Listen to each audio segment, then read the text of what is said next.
Welcome back, everyone, to the next episode of Reditus.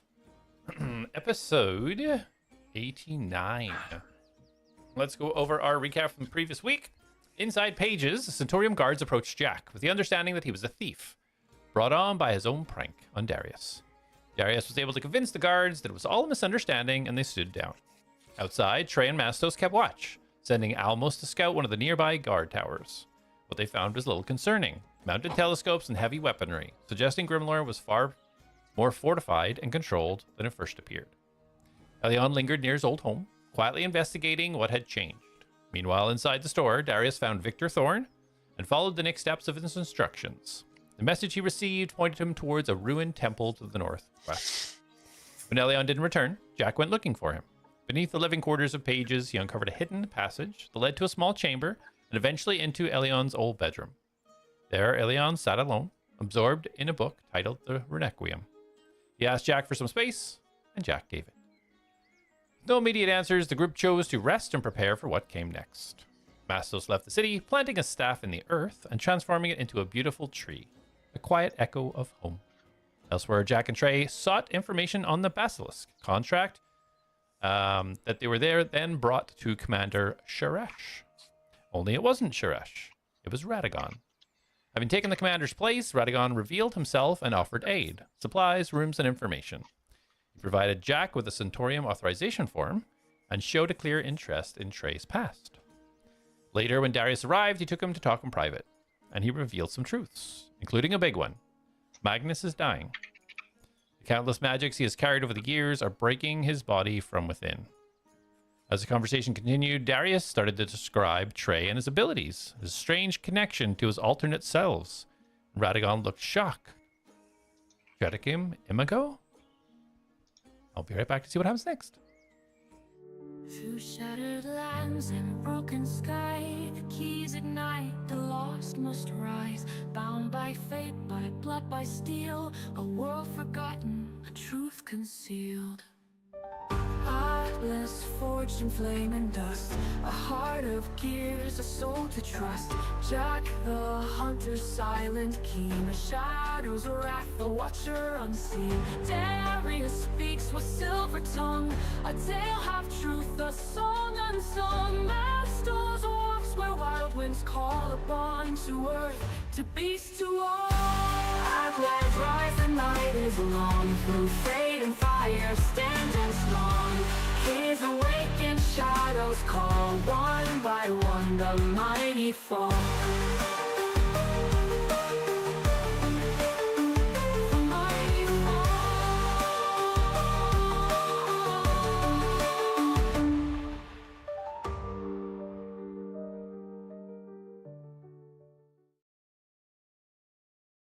All right, welcome back. All that hurt my heart. So, as we left off, that conversation happening within the tower in Grimlore. Elion, as you are looking around the outside of Pages, taking a look around, trying to figure out what's different, what's changed, and you come across the side of the living quarters, and you start to recall, oh yeah, that's right. This is where I used to escape when I wanted to escape. And you go over and you find that the panel on the bottom quarter of the wall still slides apart. You slide it back into place and you start crawling down the tunnel underneath the living quarters. And normally in tight spaces you get kind of panicked, but this is more like an old friend that's kind of holding you. You feel safe here. And as you kind of continue down the tunnel and you kind of open up into this small rectangular room that you used to refer to as your study. You look around, you see all the pages and the books that you used to kind of keep here in secret, all decomposed, falling apart, pages all broken, ripped. And you notice in the corner of the room, you see one book that the cover is not decomposed. And you remember this book, The Renequium. And you see, because the cover is fully intact, beautiful gold binding on the outside, but you can see the pages inside all broken apart, falling, decomposed. As you reach out and you put your hands on it to pick it up, and as you blink your eyes, there's nothing in your hand. You look down and you see that you're floating just slightly off the ground, unable to move your arms and legs. And as you kind of twist your head, you realize you're inside Pages. All the shelves pushed up against the outsides, papers pinned up everywhere, pictures, words scattered throughout the entirety of the room, all the windows closed, chained. You're just staring straight forwards. You see a wall with a stone arch. What do you do? So, does this look like Pages like in present time or? Roll a perception.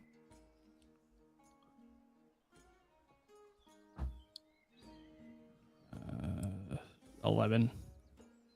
As you look around, you don't see the extra 2 doors on the sides that were there earlier when you were inside. As you kind of scan around, although the walls are almost completely covered in Pages, you can tell that this is from before any of the add-ons were done. This is from a previous time. Okay.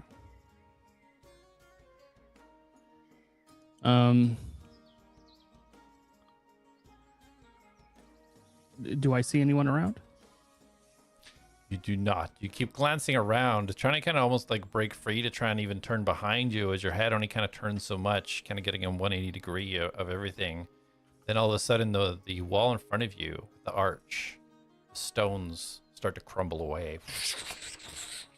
As it starts to crumble, you start to see almost like a vision completely fill the archway. And you see a hand reaching down. And all of a sudden you see Jak looking up and reaching his hand to connect to the hand that's reaching down. And you understand that you are somehow looking through your own eyes. You see Jak get pulled out of the cubby, the secret cubby at the back of the room, the wooden panel. You see him stand up. Looks like he's saying something towards you. You don't hear anything though. Just his lips moving. And okay. But I'm looking through my own eyes. You can tell as the hand reached down, you see your cloak, you see your hands, you recognize your hands. You understand that it's you that you're viewing. You see Jak kind of move his head a little bit. I'm just gonna kind of speak out to Jak. What are you doing here? How did you find this place? You see Can't Jak hear you. kind of nod his head and turn and starts walking away. And you see him kind of turn and look at the desk where you can see the book is sitting on. The desk closed right now. Doesn't seem to respond to you. Wait, Jak, don't go. How did you find me? And he opens the door, closes it behind. As you look, sorry, go ahead. Jak looks like Jak is the way he is normally. Like it's not a. Is there anything different about him? No, you left him about 15, 20 minutes ago, and he looks exactly as you left him. Looks no different. Looking through this image now, as you watch Jak leave through the door, you walk over to this desk and sit down, just your hands on the table, as you can see, and you hear inside this large, echoing, booming voice. You hear your own voice.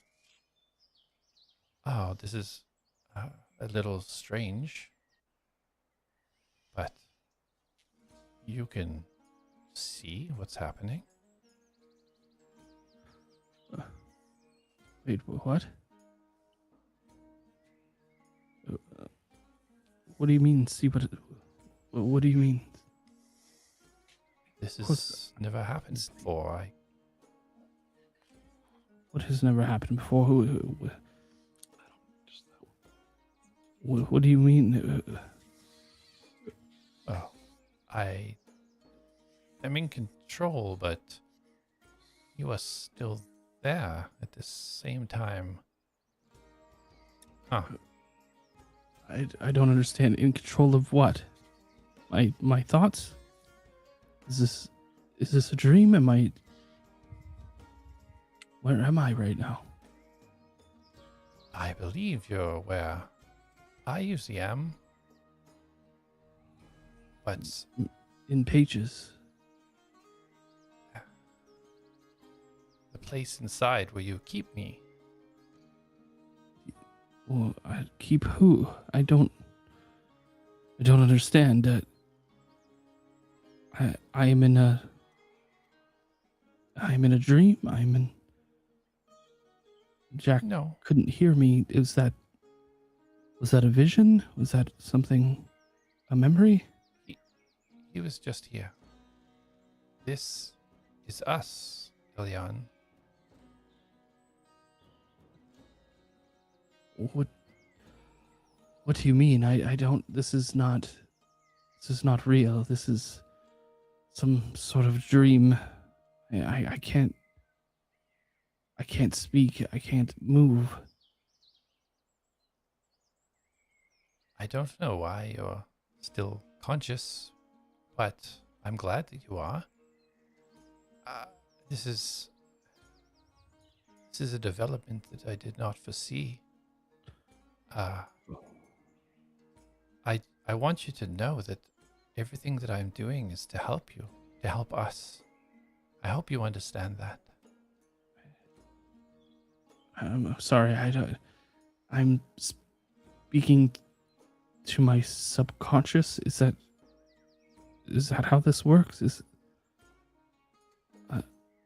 Have I split? Is there a personality inside me that I'm unaware of? Let's don't just understand. say that when we were born, we share the same body. And when things get stressful, too much, you let me out. I don't recall letting anything out. I usually just shut down when things get stressful. Are you being truthful? You don't recall letting me out? No, I don't think so. I don't quite know what that even means.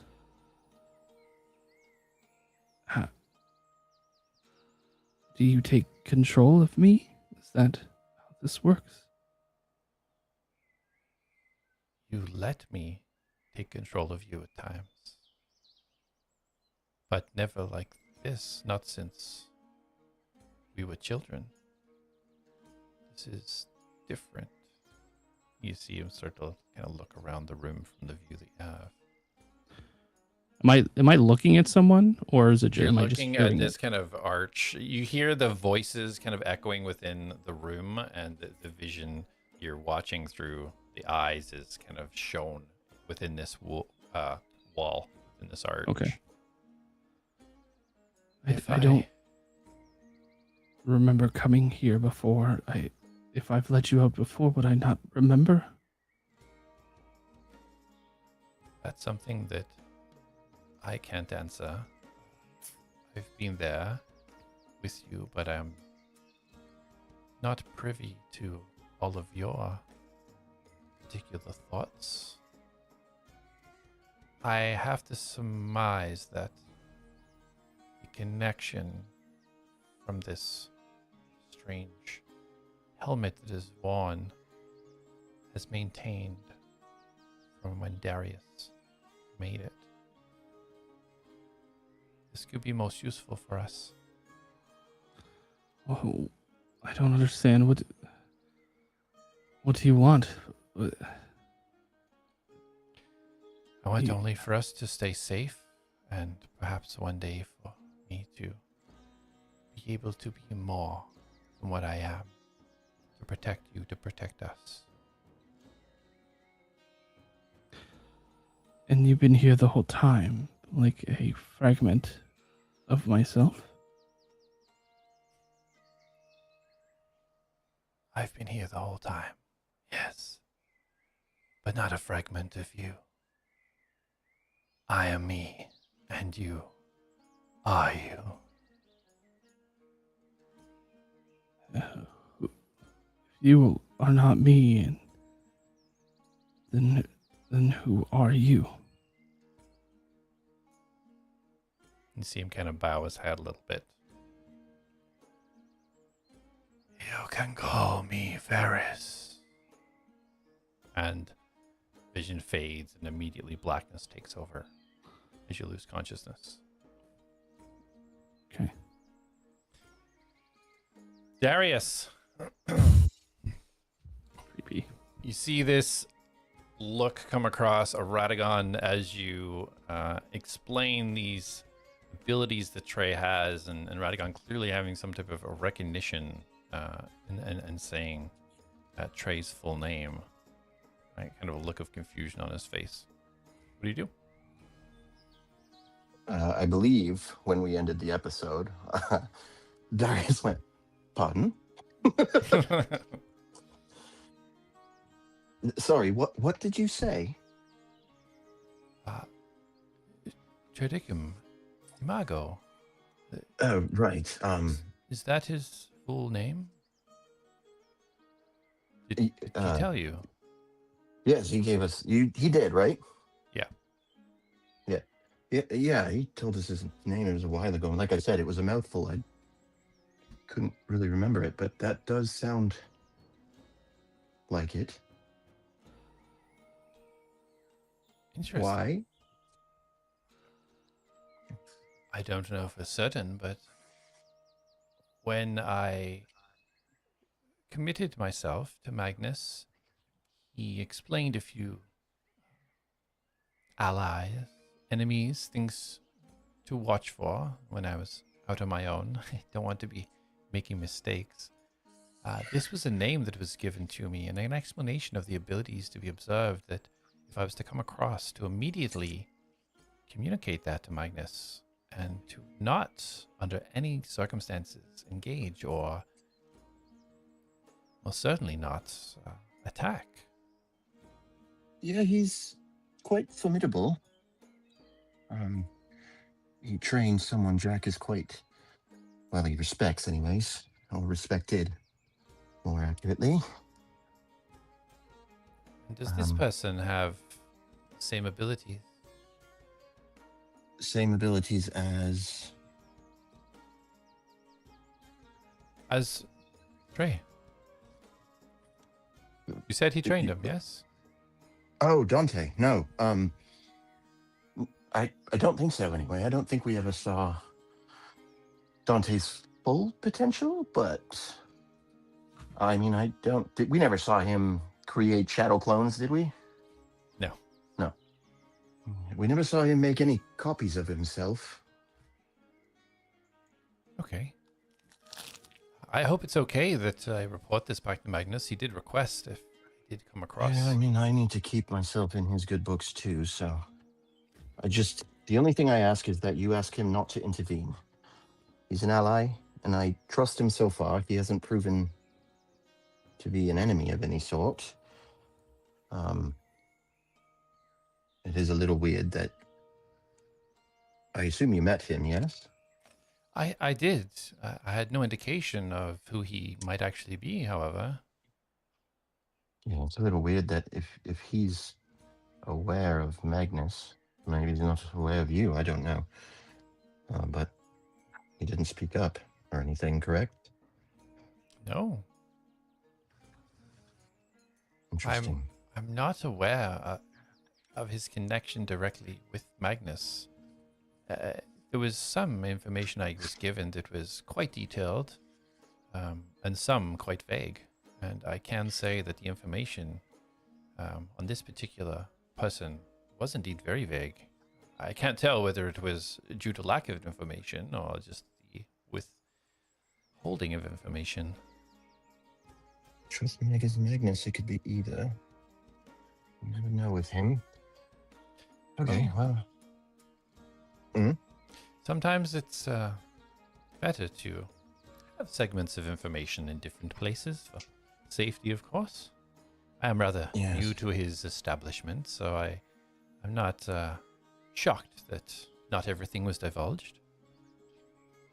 Well, I'm new but old. I don't know if you know all the details of what he's done.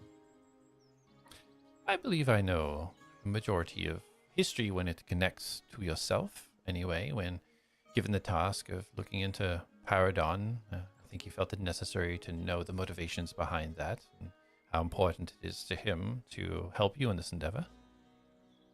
Interesting. Did he, unlikely, but did he give you any information about me outside of, the standard? He is to be protected at all costs. Did he give you any inkling as to why that would be so important? Well, he did not necessarily. I have my own assertions from the discussions that we had, but I don't like to speak in guesswork unless I have facts to back it up. See, I'll speak in speculation, and you may feel free to do so as well, so long as you indicate that it is merely speculation.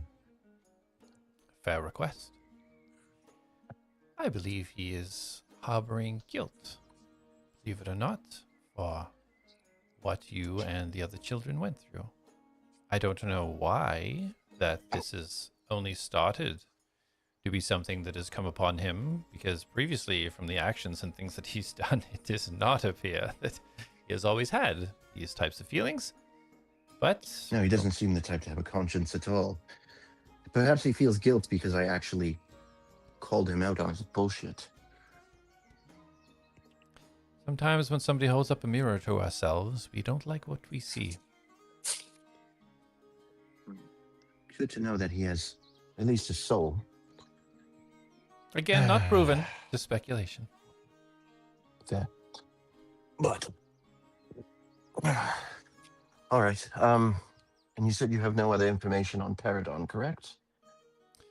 Nothing concrete as of yet. Trying to eliminate a few pieces of guesswork right now, but I will most certainly communicate with you, if that's okay, as soon as I hear anything. Of course. Any information provided is mostly or muchly appreciated. Now, it's probably a redundant question, but what can you tell me about yourself? Oh, there's not much to know about me. Just an up-and-comer trying to make his way in the world. I'm not even from Talath. Oh? And where do you hail from? Oh, from Luxor. A very, very different place. Have I heard of Luxor? Roll history. Tim, can you roll a d20 for me, please? I don't even know what my history is called. Can you check my sheet? Yeah, I'll take a sheet, yeah. Sorry, that's 14 on the die. I did it. I was muted. I was like, heck yeah. 14 on the die plus. I think it's like +1 or none. +7, right? No? That'd be 11. Great. Loading right now. History It'll actually be plus 5. +3, I think. Oh, Plus +5. Wow. 5? Yeah, +5. So yes, you have in some of the books and learnings, you do know that Luxor is one of the main Yeah. Okay. mainlands. Interesting. How did you make it over here?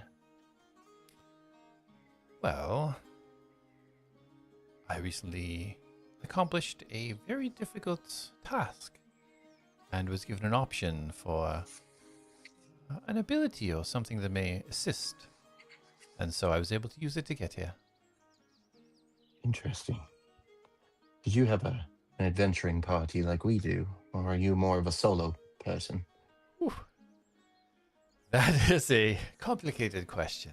I did have a adventuring party, not really blending well together, but we got our accomplishments done and parted ways. Just a stopgap, just a meeting of convenience at the time. I do. Now, forgive me, Yeah. and I mean no offense by this, but when you say parted ways, you didn't kill them, did you? Oh, goodness, no. That would be a waste. There's no point in killing anybody unless there's specific reason, danger, self-defense, things like that. Yes, well, you are working for Magnus, who said that when someone is no longer useful, they can be killed. So, can never be too Yes. sure. That is true. But I do indeed always make sure that I am always useful. Yeah, that's fair. I'm not making any comments towards your usefulness. I barely know you. You're quite charming. You're very charming on the eyes. Why, thank you. I appreciate that. I take the time when I can to stay groomed. It is quite frustrating to have to hold the visage of this idiot. I'm sure it is. All right, what do you need from me currently? Oh, I need for nothing. I just wanted to meet the person that I'm going to bat for, as they say. Aren't you technically going to bat for Magnus? Well, I think it's always good to be face to face with those that are either supposed to be trusted or trying to gain the trust. Fair enough. All right, I won't press you anymore. I am open to any other questions you have. I really don't have any secrets. I will think to the entire party. I'm tapped for questions. Is there anything we should ask Radagon? Elion, you don't hear anything. I figured. Can we fight him later? What? Forgive me. I'm kidding. Are you saying that through the thing? Because Yeah. you don't hear me saying this to him. And that Jack says, Jack pauses for a second, then he says he's kidding.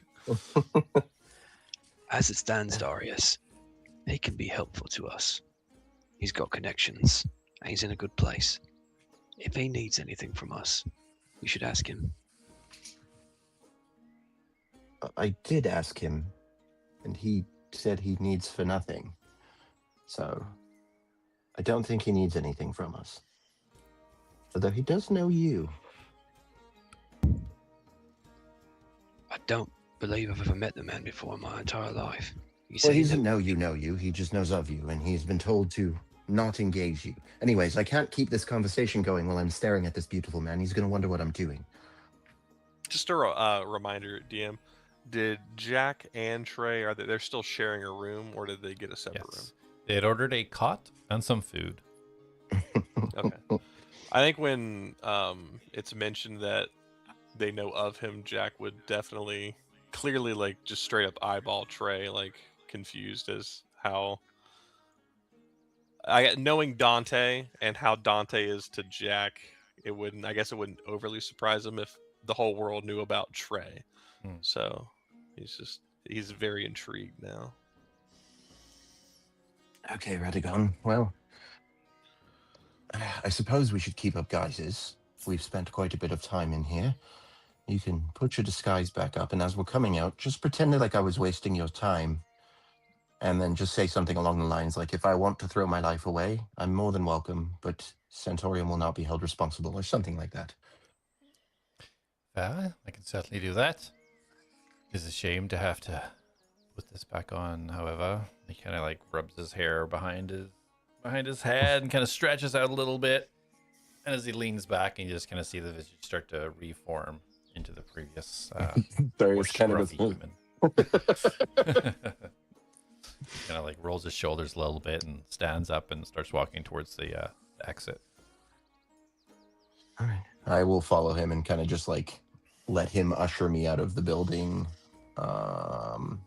And then I guess I'll head back to Woolies, because that's where I believe I was staying. Yeah, easy enough as you guys get out of that glass area, and he kind of walks you to the front door and just gestures out. Go on then, good luck. This idiot.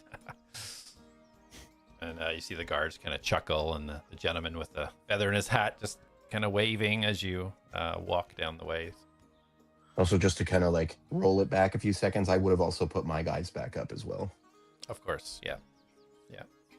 A little bit more scruffy Darius than normal. Yeah, a little dirtier. As he's like, oh, this guy, he's an idiot. He's like, don't underestimate me. And he starts making his way out of the building. We'll see, right, lads? He slams the door behind him. So, in the room, Trey, Jak, after kind of hearing this conversation from Darius, what are you guys doing? I believe Jak would kind of look to Trey. So you're pretty well known all over, aren't you?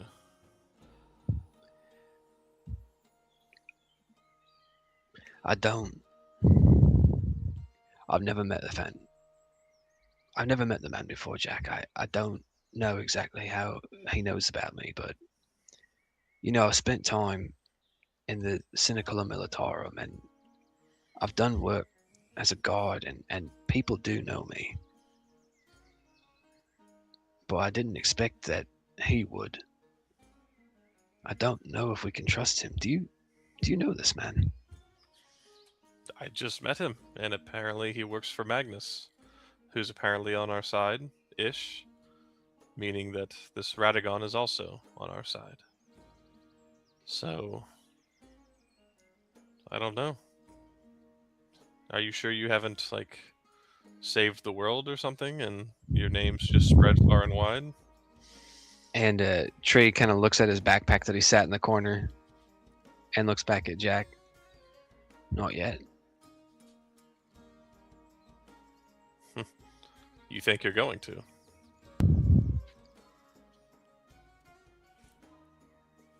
I definitely won't be able to if it's just going to be me. I know that. I think that if we work together, maybe we stand a good shot. I don't actually believe that the artifact from the Dwarven's Rest, the Mind's Devour, is actually going to be the end of the world, but it can move mountains, or at least it can do something with that worm. I want to keep it on the down low. If I start acting like I'm in a hurry, people are going to notice. Apparently Radagon already has. He mentioned a collection. Maybe we should worry about him. I spent a lot of time trying to keep under the radar. I think it's best he got to stay away from the dangerous types. And that man, he can be helpful, but I reckon he can hurt us just the same. Stay away from the dangerous types, but you waltzed right up to us. Just to give a letter. Actions speak much louder than words, Jak. All the things that you ATLADS do. If I'm honest, it's a bit incredible. Nobody expects you to be the hero types, but you are. Coming from islands no one's ever heard of. Trained by a mate. His name was Garrick, I believe you said. Mm-hmm. Good folk, at least it seems like they are. At the very least, they ain't connected. Whoever's out here pulling at the strings, you're outside of all that. Not many people are. Most people get brought in from the islands that go straight for tournament. They want to get what they can get from the Centurium and then go back home. Live a life of luxury. But that wasn't you. None of the ATLADS. There's lots of people you can't trust, but some you just can. I'm probably living in what's going to be an important part in my lifetime, and I'm young, and you're old. Have you ever done anything like this? What is your up-and-coming story, or what was? Were you always fighting versions from another time? Or is this something you've gained later in life?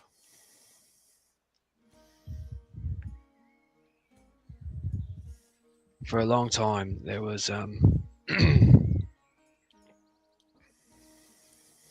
plenty of reason not to even try. A short while, back when I was just a wee little boy. Yeah, I was proud of it. Everybody was. They knew that I could do something special. And better than anyone else could. There were people who got close, sure. But I could borrow like you couldn't believe.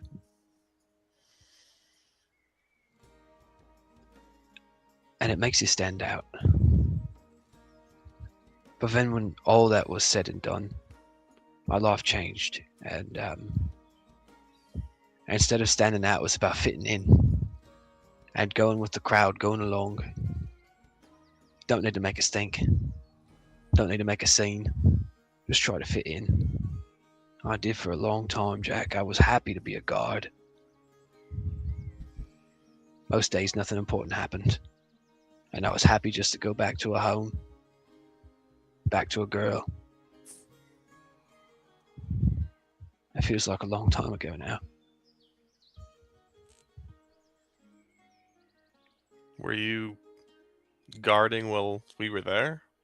Or were you out on bigger and better things?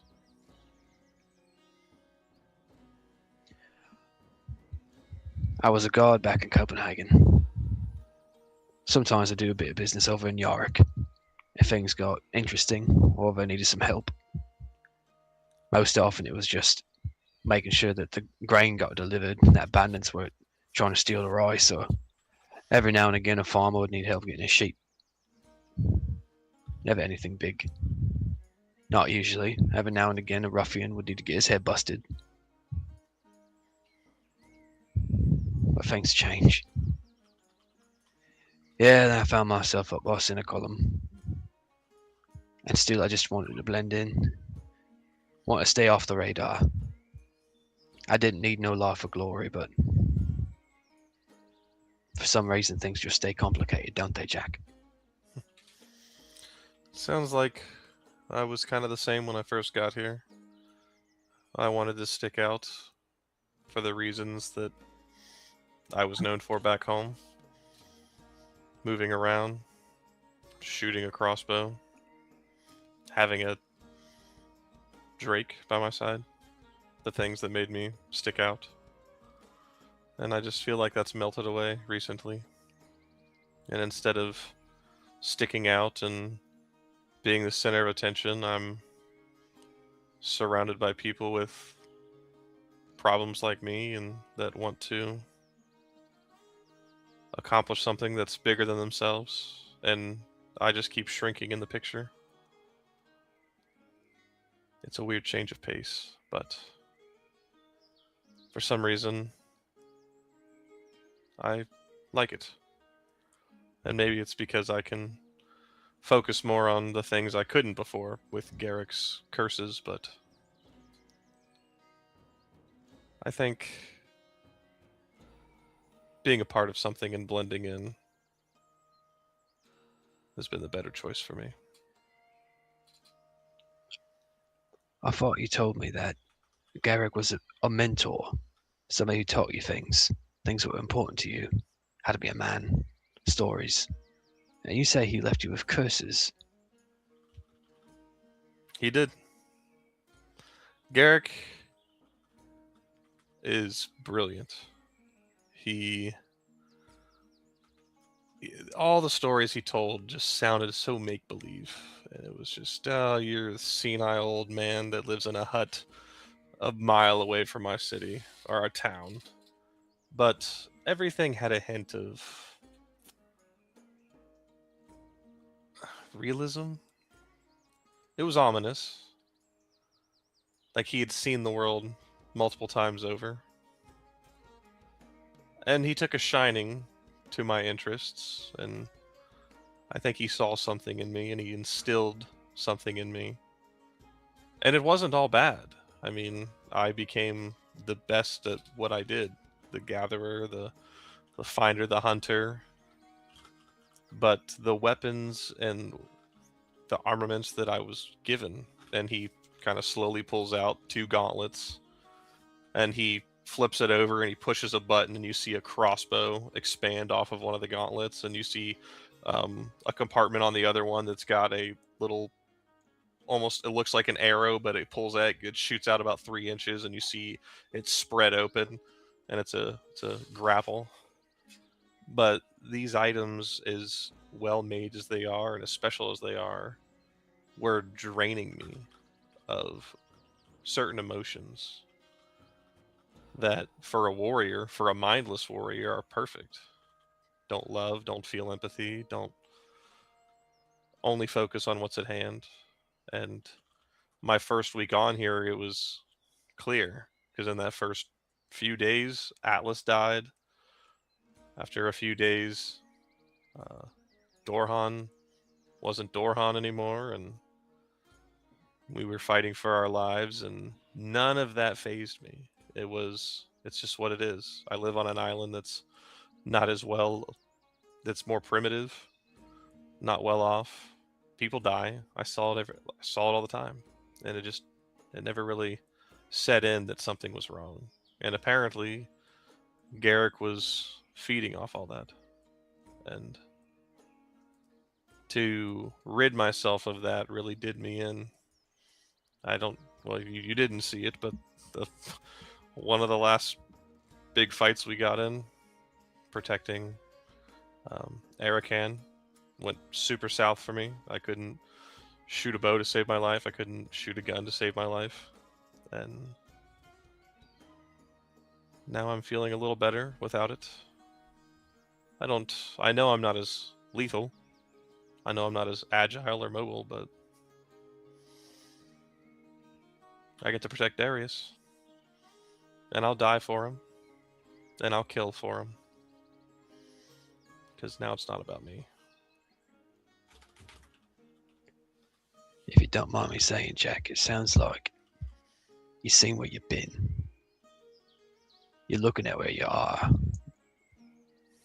And you're finding where you're going.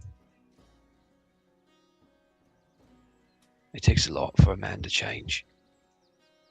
To see the world the way it is. And decide to be something better. Better suited. Better for yourself. Better for the people around you. They say some of the best leaders lead from the back. You try to lead by example, but sometimes it don't work. And you beat yourself up about it. Wow, I'm not perfect. Shouldn't I be able to handle it all? Do everything myself. That way nobody's got to worry about it. That ain't the way a team works. That's unfair to you. Now I don't understand why this Garrick would be leaving curses on a child. Especially just to siphon it. But then you look at that coin from the other side. Maybe Garrick knew that you needed help to survive at first. Not being a killer, a warrior. Maybe it's a bit too much for a boy. So he made you a man. And now it's gone. You wind the man back real slow. And you find the boy. Who you should have been. But now, Jak, now you get to choose who you are. And I hope that you choose well. I'll expect you will.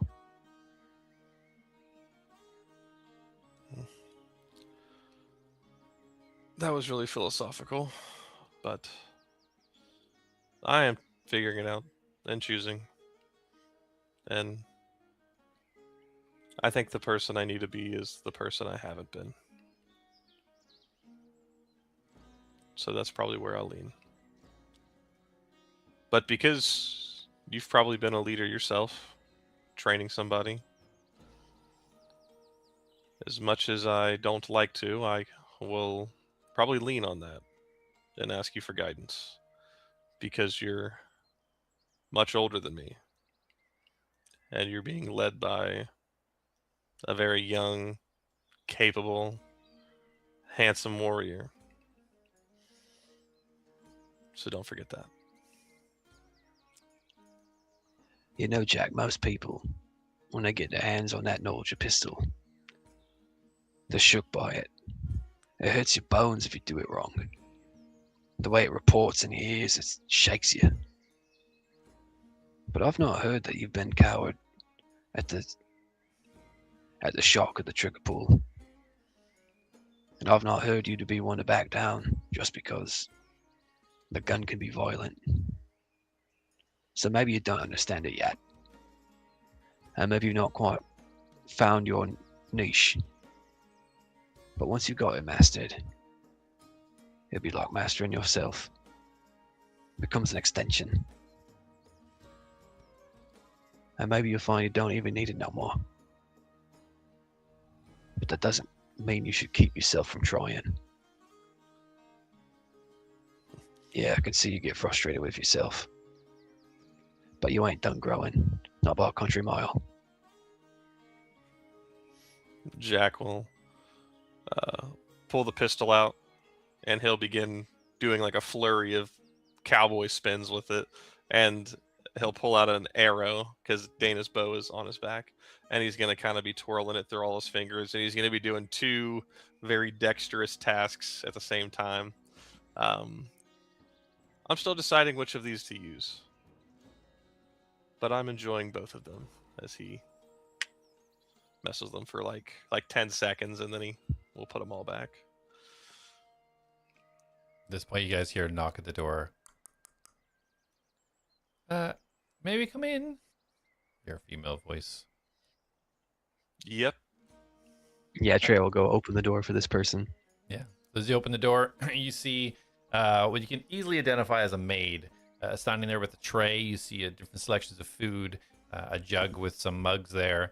And behind, you see two rather muscular humans carrying what looks like a couple of sort of 2x4s with material kind of all wrapped around it.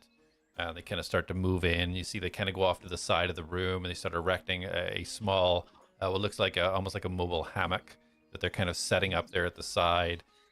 As the maid goes over and places the food out on the table it is there. I hope everything is as you like, and if you need anything else, feel free. And she points to a small bell that is on the hearth right above the fireplace.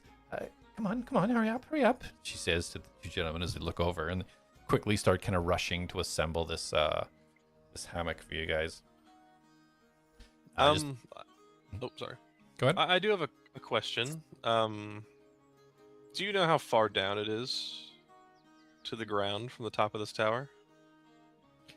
From this room? And she walks over to the window at the end of the room, kind of looks down. She turns around. 50 feet, perhaps? I'm sorry, I'm not too sure if I had to guess, however.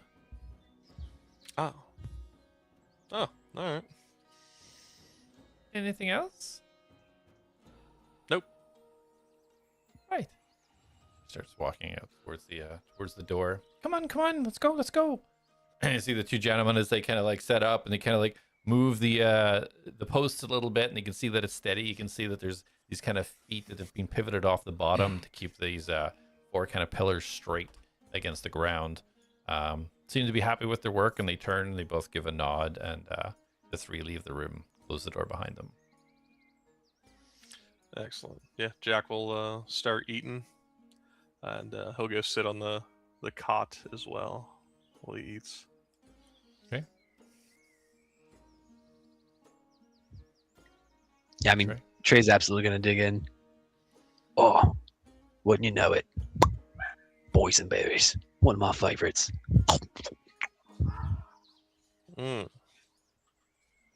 Better than rations. I'll take it. And at this point, Mastos, as you are completing your a beautiful, elegant song perched up in your giant 60-foot tree, just slightly outside the town to the east. As you finish that song, you look around, you see a lot of nature around you, birds, squirrels, etc., all kind of summoned by your playing. What do you wish to do? Well, I would like to cast Speak with Animals. and speak with the plants.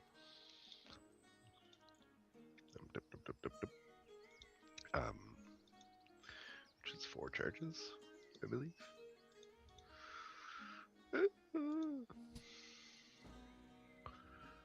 You're casting Speak with Animals and Speak with Plants? Yes. Yes, 4 charges.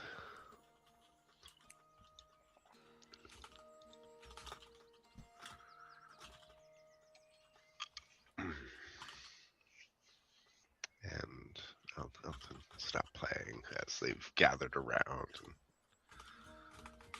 and I'll look around. Anyone hungry? And I'll pull out a muffin. Okay. You see, immediately you kind of look up and you see a couple of the birds that have kind of lined up. Look down and you kind of like to see the heads kind of like snapping back and forth at each other super quick. And okay. You see one of the birds flutter down and start pecking away. And you look up, you can see the other 2 birds. They almost look like they're shaking their head, looking down at their friend. Yeah, and I'm just gonna watch these birds here, just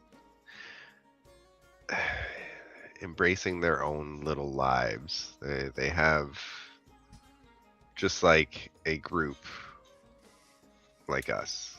They may not be on saving the world adventures, but they're living their own bird adventure, their own adventure, and realize that, you know, I'm doing that. Am I? Because I haven't seen much since leaving home, and now there is no home. I've lost a lot of friends, but have I really known a lot of them? A lot of the people I've known, they've been the ones who have traveled. I only got to places. Even here.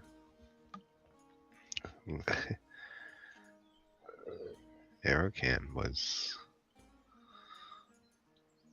It felt... When I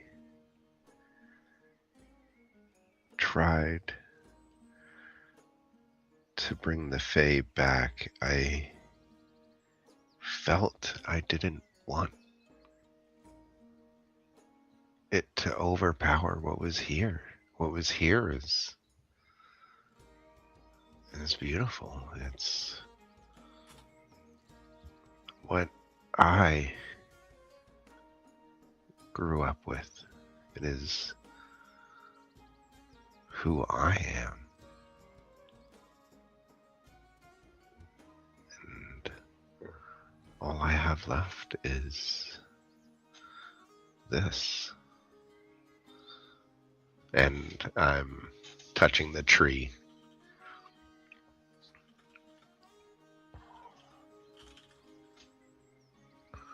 Yeah. All I have left is you.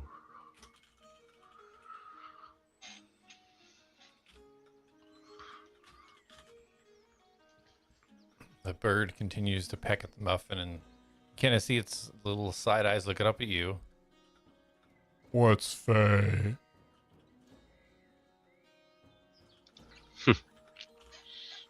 Fae is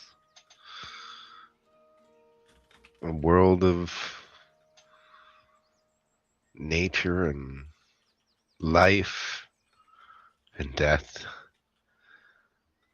but it's beautiful, like this, like you, like that, like them.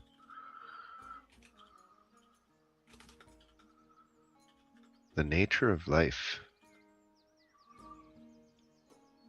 And here it's not Dermantrum, it's Mundus. Have you ever heard of Mundus? Food? No, not mushrooms or food or baked goods or these delights, these treats. No. He's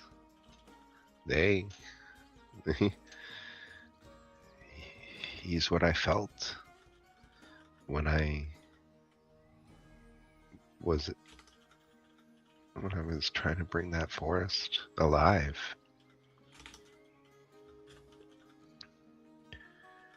I felt him more than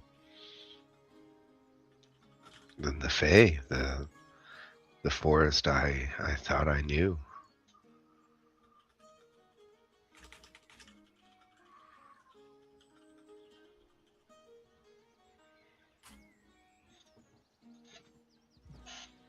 Bird keeps chirping away at the the muffin and looking up, and you see all of the animals kind of stop for a second. You can kind of almost see their heads tilt a little bit, and they start to kind of scatter off into the trees. The bird, he backs up a little bit and flutters up onto the perch with the other three birds, and you start to hear like a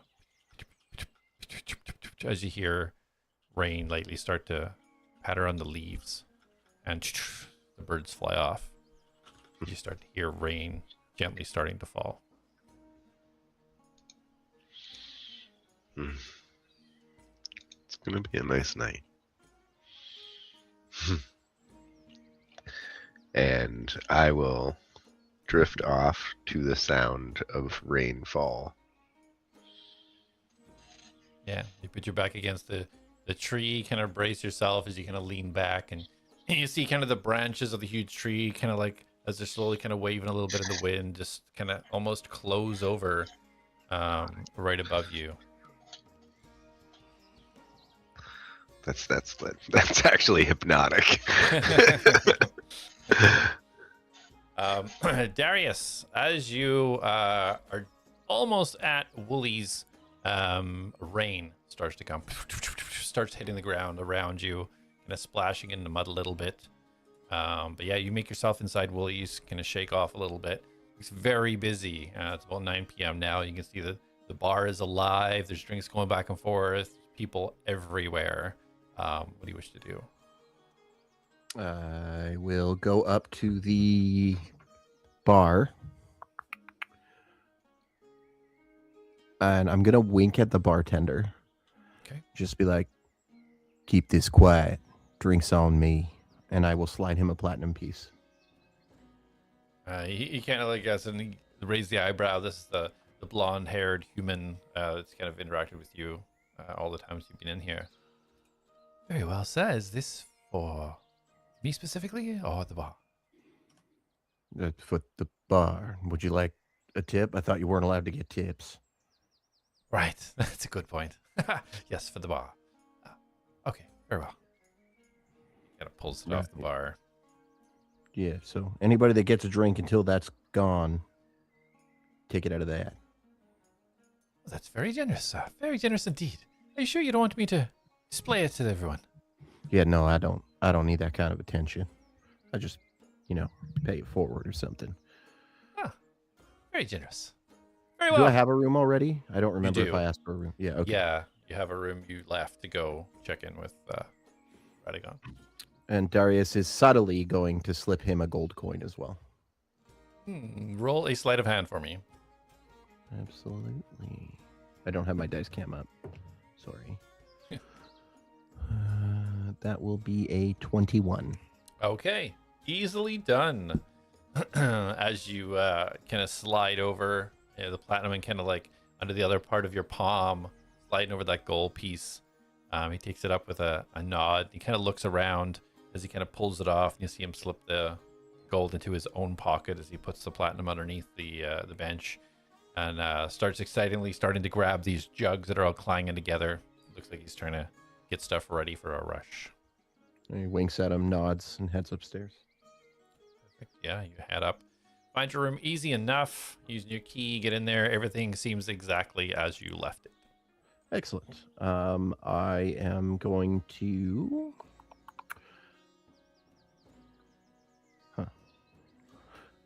First, I will commune with Magnus now, Demantrum.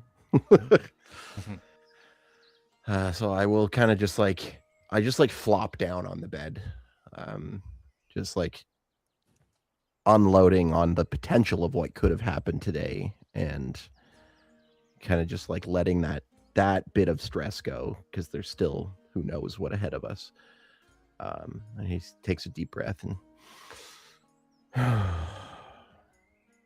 Demantrum, are you there? A bit of time goes by. Darius. Yes. Have you been keeping tabs on everything that's happening? I don't know if you're like watching. There is only some things I can see. Most is blinded to me. Do you need something? Yes. I don't know if you even know this. The other children that Magnus experimented on, are you connected with them? There's almost a hesitation. Yes, 5 of the 6. I feel the connection, and they now feel me. Out of curiosity, I think with what you just said, I know the answer. Is Elion one of them? I do not feel Elion. There is none of me with him. Huh. Interesting. Did you know that he had a sibling? I know not of his history. His sibling is the 6th.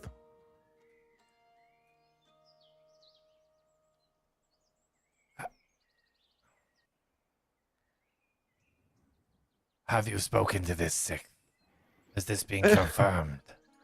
Well, it's a little more complicated than that, but I have spoken to them inside Elion's head. Right. Yes, I know. Just bear with me. So, Elion's history has been a bit of a shadow over him and our group, and has kind of kept him at arm's length from me. I haven't trusted him because he hasn't really told us. And I mean, he said he didn't know, but you know, somebody who didn't want to divulge that they murdered their entire group would also say they didn't know. So I didn't trust him, and to gain his trust, he let me use the helmet that allows us to detect thoughts. And I dove into his mind, which is how I spoke to his sibling, which at the time I didn't know was a sibling. They showed up as one of his old party mates, which was confusing. But then I went through his memories, and one of them, which don't ask me how he has this memory, but one of them was his birth, or at least his sibling's birth, and Magnus was outside the window. And he died at birth. And then Elion was born, and I don't think Magnus knows that Elion... I mean, he knows of Elion, because I've spoke to him about Elion, but I don't think that he knows that Elion is the sibling to the failed experiment, as it were.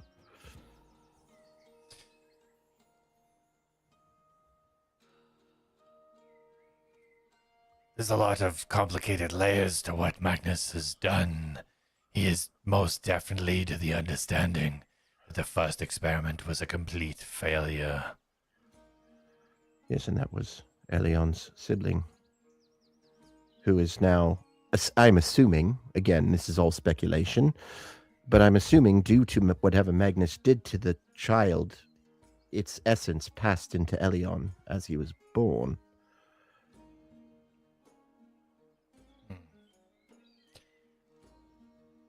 I can't say for certain if this is Magnus specifically that caused all of this? Well, I don't think Magnus intended for this to happen. I think when the child died, he thought it was just a failed experiment, and now the sibling living inside of Elion, I think it's just I don't know if it's a good thing or a bad thing, but it's a thing.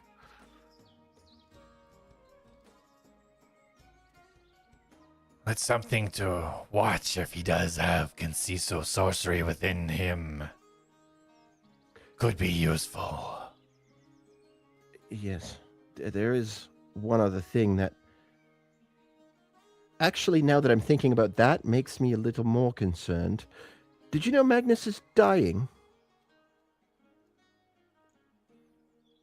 I did not, but it's good to get some good news for a change. Right, good riddance and all that. But what if we were made for him to not die? I don't see how that will be possible. Well, I didn't see how that would be possible either until Paradon started walking around.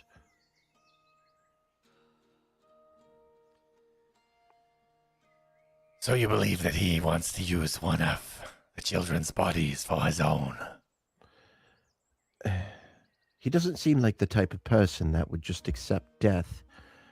And knowing that Elion's sibling, with that same power, was able to pass into Elion, it doesn't necessarily have control, but it has been able to take control from time to time. I don't think Magnus can learn of this.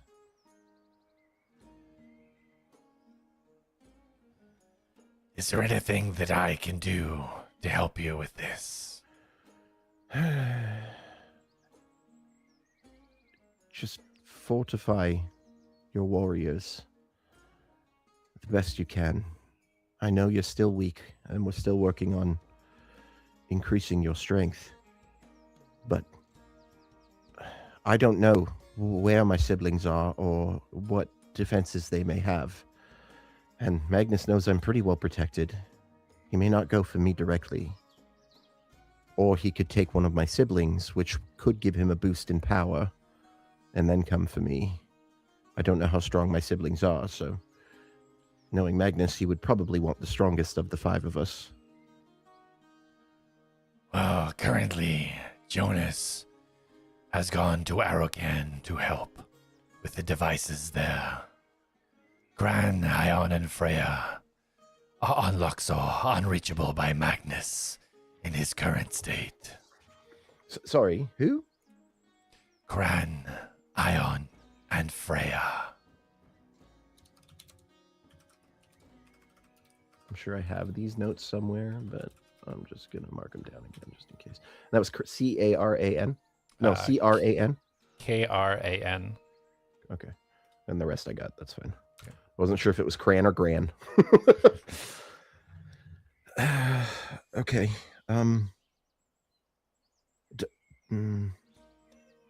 Does my mother know of them? You almost hear Demeter chuckle. Your mother is who leads them. You see, like... Can he see Darius, or are we just talking? Just talking. Okay. There's like a subtle smirk comes over Darius's face.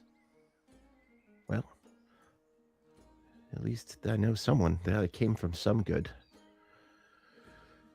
Okay. Well, thank you. That at least takes one piece of speculation off my plate.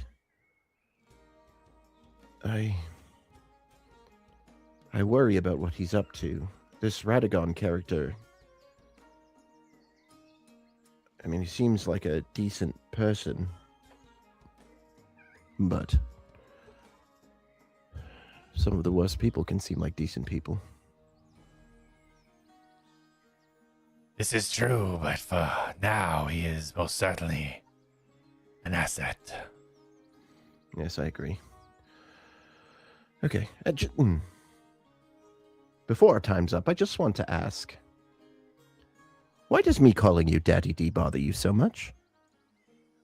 It is foolish. You are but a child, Darius. What? Okay, but honestly, I don't go to other people and tell them to call you that. It's literally a thing. I am a powerful archfey. Yes, but I you am know, you could centuries old. That To ED lighten is up. not a level of respect that I expect from the first voice. Yes, but you know I respect you.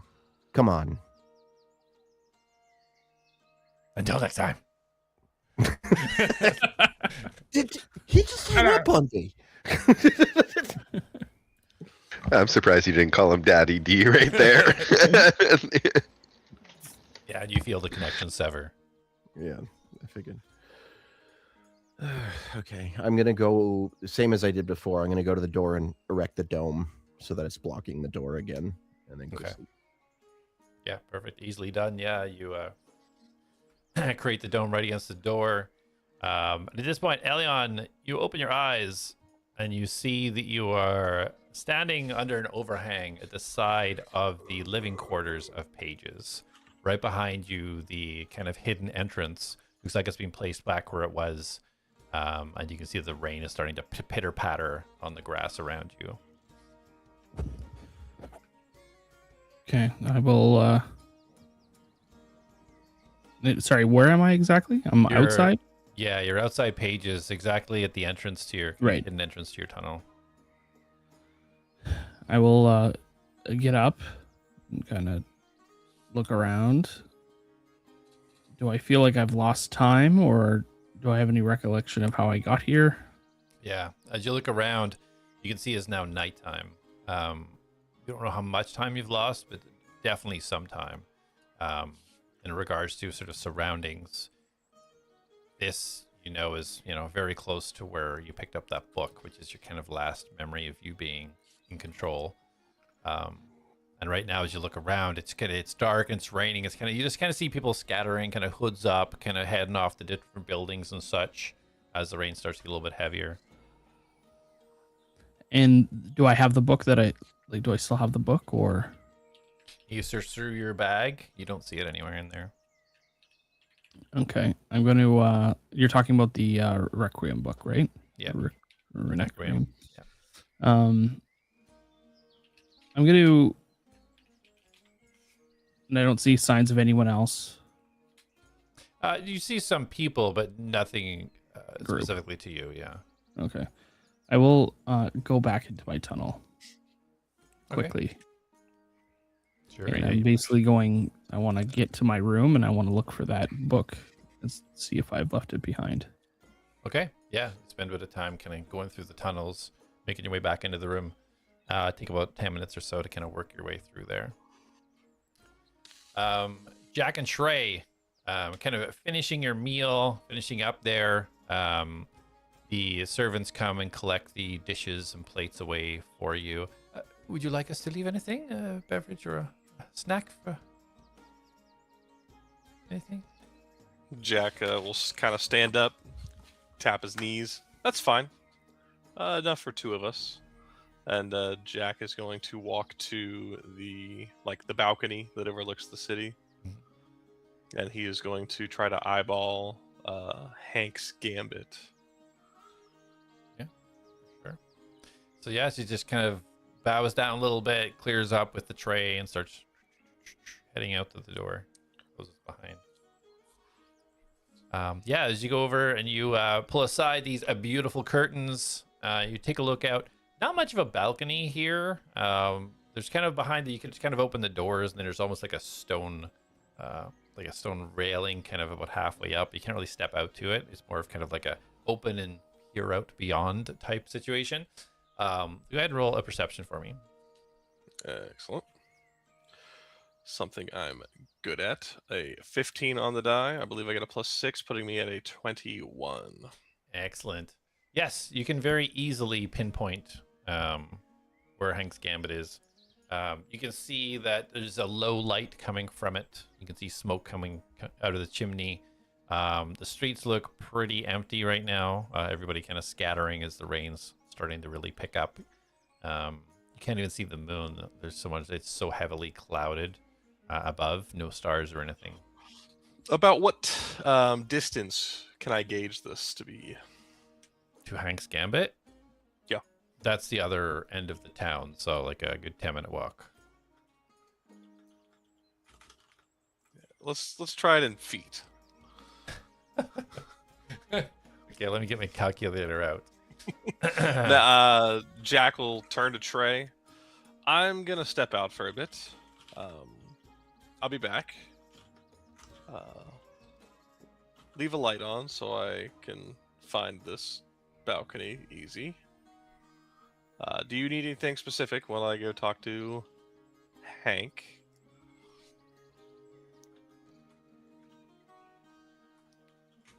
I think we're just about set here. I'll start a bit of a fire here. That way, if it starts to get too dark, you can at least see where you gotta go. If you want, you can just climb up this small... I don't know if I call it a balcony, but it's outlooking. You can just climb right in if you wish. Sounds good. And Jak will step out onto this balcony, and he will say his As you step up on the balcony, as you step up and take a look around, you can see the streets are empty of citizens, but you do see the Centurium guards still stationed at all their posts outside of most of these stores, outside the front of the castle. Just want to make sure you're aware of that. That's fine. Yeah. Jak's gonna kind of swing the doors open. He's gonna say Melith, and he's gonna summon Talamor's... Well, he's gonna summon Talamor's favor. He uses Melith to extend it, and he is going to cast Jump on himself, and he's gonna basically... It's gonna look like he's throwing the staff down to the ground, and as he does it, he's gonna say Melith, and it's gonna extend, and he's just gonna launch from there. But before he does that, he does want to make sure he has a place he can like land on the ground without just like turning to a red mist. Yeah. Yeah, you can see from the balcony, you can see like to your right, further down to your right is where that main kind of entrance path leads out. Is this part of sort of the courtyard where you can see like there's lower walls with stacks of sort of armaments and those ballistas and stuff you've seen. But there's definitely a flat area of ground that you could place your body on when you land.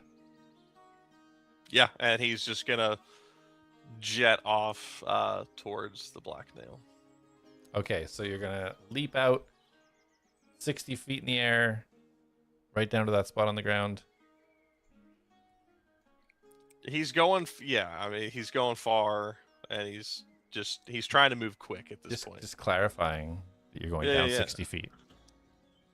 Yes. Okay. Let me just check something real quick.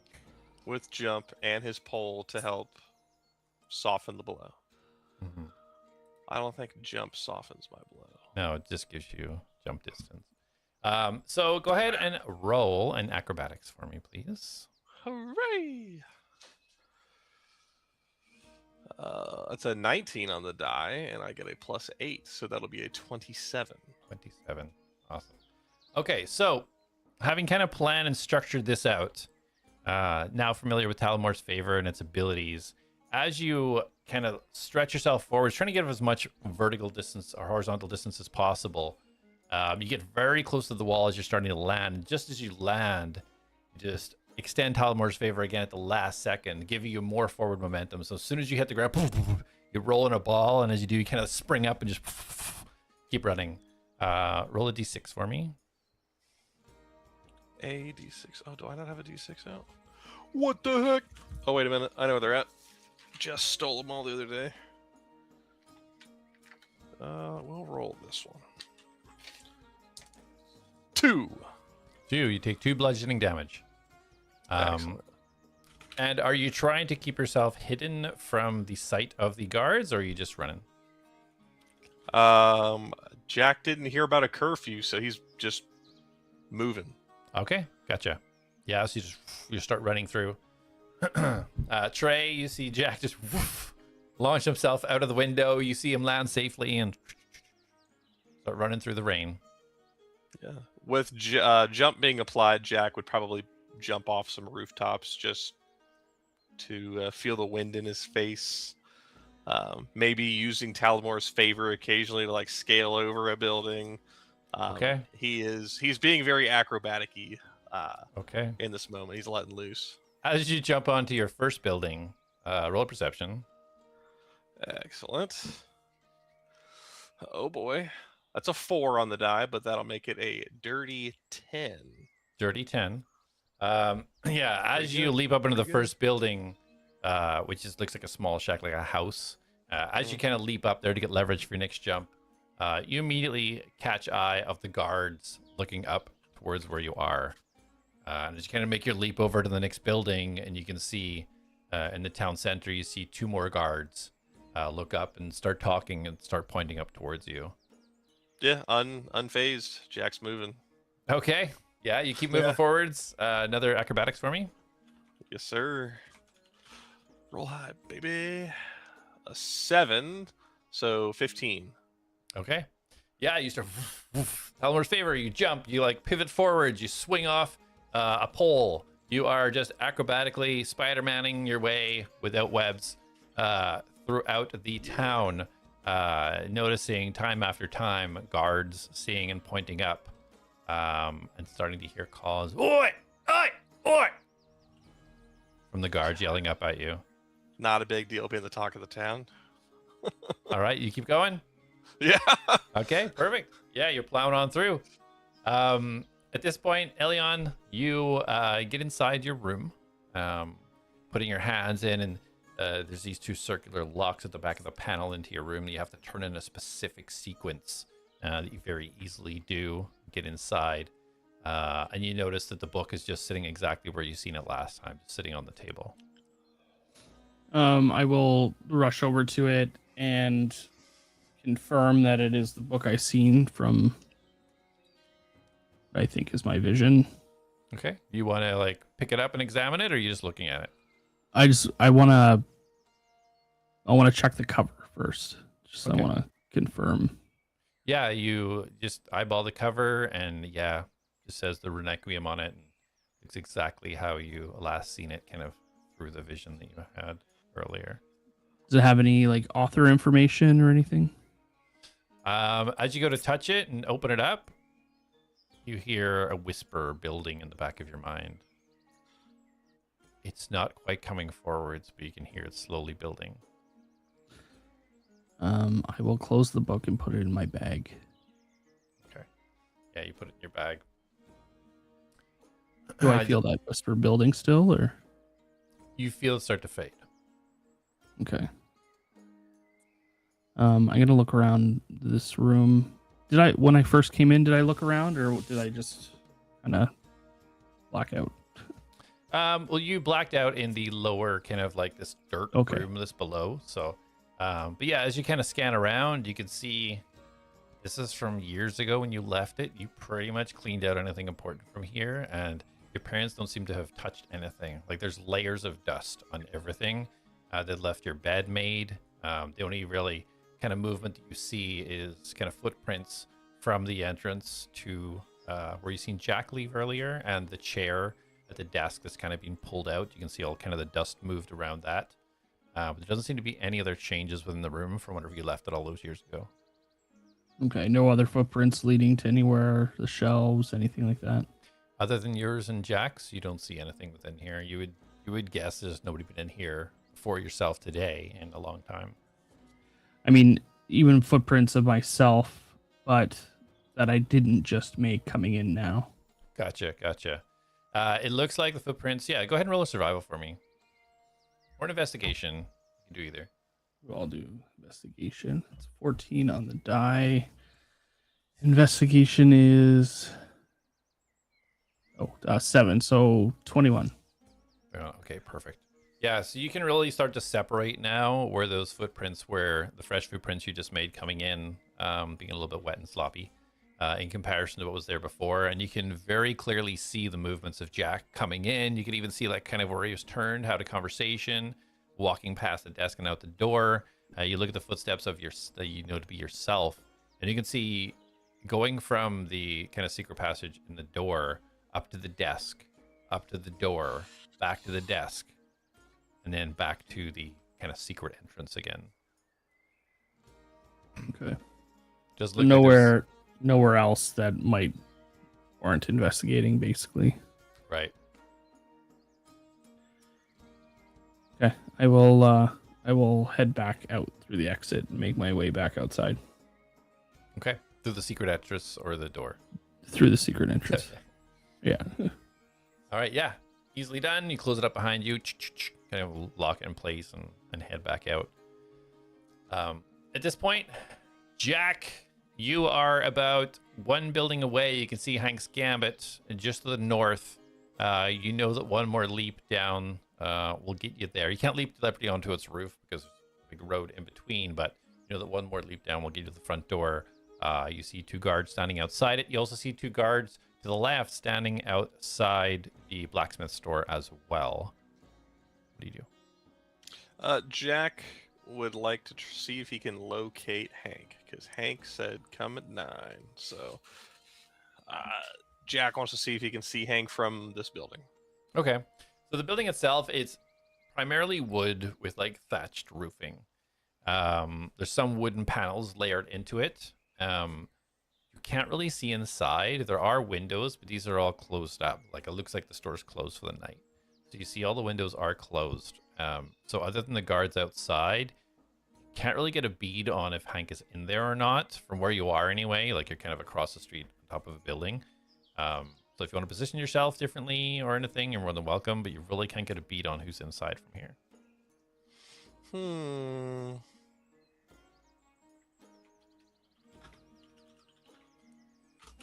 Jak will basically, not attempting to be like a scary person, but he's gonna basically just plop down right in front of these guards, like probably like 20-ish, 30-ish feet away from him, like in the road, as he's gonna kind of land down on the ground, staff fully extended, almost like a semi superhero landing. So in sight of the guards? Yeah, in sight, Okay. like in view. So he'll leap off the building, slam down into the ground. As soon as you do that, immediately the guards kind of jump to attention with their halberds. Oi, what are you doing over there, mate? Jak kind of slowly stands up. His staff shrinks in his hand, and then just as he kind of moves his hand away, the staff just disappears. Meeting Hank. He was a bit busy today and told me to come back. What's that funny work? You got magic? It's a staff. Not supposed to be using magic around here, mate. I wasn't. It's a staff. Where is it? I don't see it. It's put away. It's in my bag. Persuasion. If Perception. I pull it, I'll say if I pull it out of my bag, will it help me? Like he would like reach in his bag and as like summon it as he pulls it out of the bag. If you want to do that, you can do that, but do sleight of hand for me. Okay, I rolled a 13 on the die. Okay. So plus 4, making it a 17. Okay. Oh, well, be more careful, would ya? And it's closed up for the night. Ain't no customers after closing. Hank told me to come back. He was very busy today. I must be mistaken, mate. Not allow customers after the curfew. Oh, there's a curfew. Yeah. For what purpose? For safety and such. Ah, and such. Well, people are allowed out, but the shop's gotta be all closed. Can't be having it in there at all hours of the night and everything. And Jak's gonna just like kind of walk past him to go around the building. All right, well, thanks. Have a good night, citizen. And then Jak will, from the ground floor, start to look around for Hank. Okay.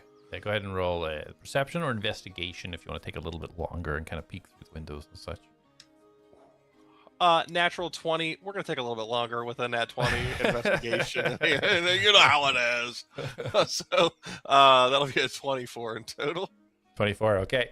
Yeah, as you kind of like work your way around the back, pretty confident that they're not following you. And the round of back of Hank's, you know, is pretty much almost open to the edge of the wall of the town. So you know there's no buildings really behind Hank's there. So as you get around there, you kind of like start to peek in. And you can see, kind of from the other side of where you approached Hank earlier, you can see the countertop. You can see it looks like Hank's back to you. And it looks like you see two people sitting on some stools just to the right over by the side wall. And he's kind of just leaning at the counter and looks like he's just kind of maybe joking around. They seem to be like laughing with him, and he's just can't really hear what they're saying from where you are, but it looks like they're just having a laugh. Jak is going to... he doesn't obviously want to make too much noise to alert a guard, but he's going to press a platinum piece up against the glass and kind of use it to like knock gently. Okay. Yeah, you knock gently, and there seems to be no reaction from Hank. He just seems like he's having a blast. Okay. I love that for him. He's having a good time. Let's see here. I've got stuff for this. Let's see. Jak is going to cause a voice to appear near Hank. And What are you using? Thaumaturgy? yeah. Yeah, you can make a noise here. You can't really. Yeah, like... it'll be a noise. Noise. And it'll be the tapping as he is doing it. He's gonna line it up in time. So and it's gonna be like right next to his ear, and then he's gonna make it echo towards the window. So you're gonna amplify the tapping, basically. Sound. Yeah. Okay. Yeah. Yeah. With that, lower DC for him to hear you. Able the same. Yeah. So with that, you kind of see him pause for a second. Start kind of like looking around, almost puzzled, and looks behind, and just sees you by the window with tapping it. You can't hear what he's saying, but he looks over at the two, and you see him kind of point upwards and nod at them, and you see them. They get up and kind of tighten up their tunics a little bit and tighten their belts, and you see them start to walk off to the right-hand side of the stairs. To the stores you're coming in, there are stairs leading up to an upper level. So they seem to be heading up there. He kind of stands there and waits, and as you see them walk off, he turns and starts walking over towards the window and opens it up a little bit. Oh, you came back, did you? You said to. Well, anybody see you come? There were guards out front. Well, you obviously went around the back. You didn't let them see you, right? The entire city saw him. I was quite hard to see. Excellent. I knew you'd be a shifty one. Come on in, come on in. Yeah, he slides the window open and gestures for you to crawl in. Jak will slide in, and when he gets in, he'll turn around and he'll close the door. You might want to cover that up. Well, it's there for customers such as yourself, ain't it? Yeah. All right. Well, I didn't have a little fancy license earlier today, but shifty, you say, and Jak will kind of like flick the paper down and it'll extend to see his little license. He immediately gets nervous. You see his demeanor change. What's going on here? I don't want any issues with Satorium. No issues. Just in case you were still holding back, I went and procured one of these in a shady manner, and he rolls it back up and he puts it away. Well, I just want good supplies. Everybody here was throwing a fit that I didn't have one, so I was and Jak does this, given one. He starts rubbing his head. Well, if you got that, you could have just came just in regular hours. I got it like an hour ago. I know, but you could have came tomorrow. This is what we're doing. We get caught. This is trouble. Oh, don't worry. I'll just say I broke in. Oh, crying out loud. All right, well, what is it you need anyway? What is it? What is it? Let's see what I got for you. What do you need? What do you need? Supplies, potions, weapons, cool magic items. Maybe I don't have my own bag of holding, but everybody else in my group has like 12 of them. Cool stuff. Bag of holding. That's expensive, let me tell you. as Jak is like flicks the platinum that he was holding earlier. I'm fine. All right, bag of holding. Let's see what I got. Do you have any specific design requests or anything, or just what I got on hand? Whatever you got.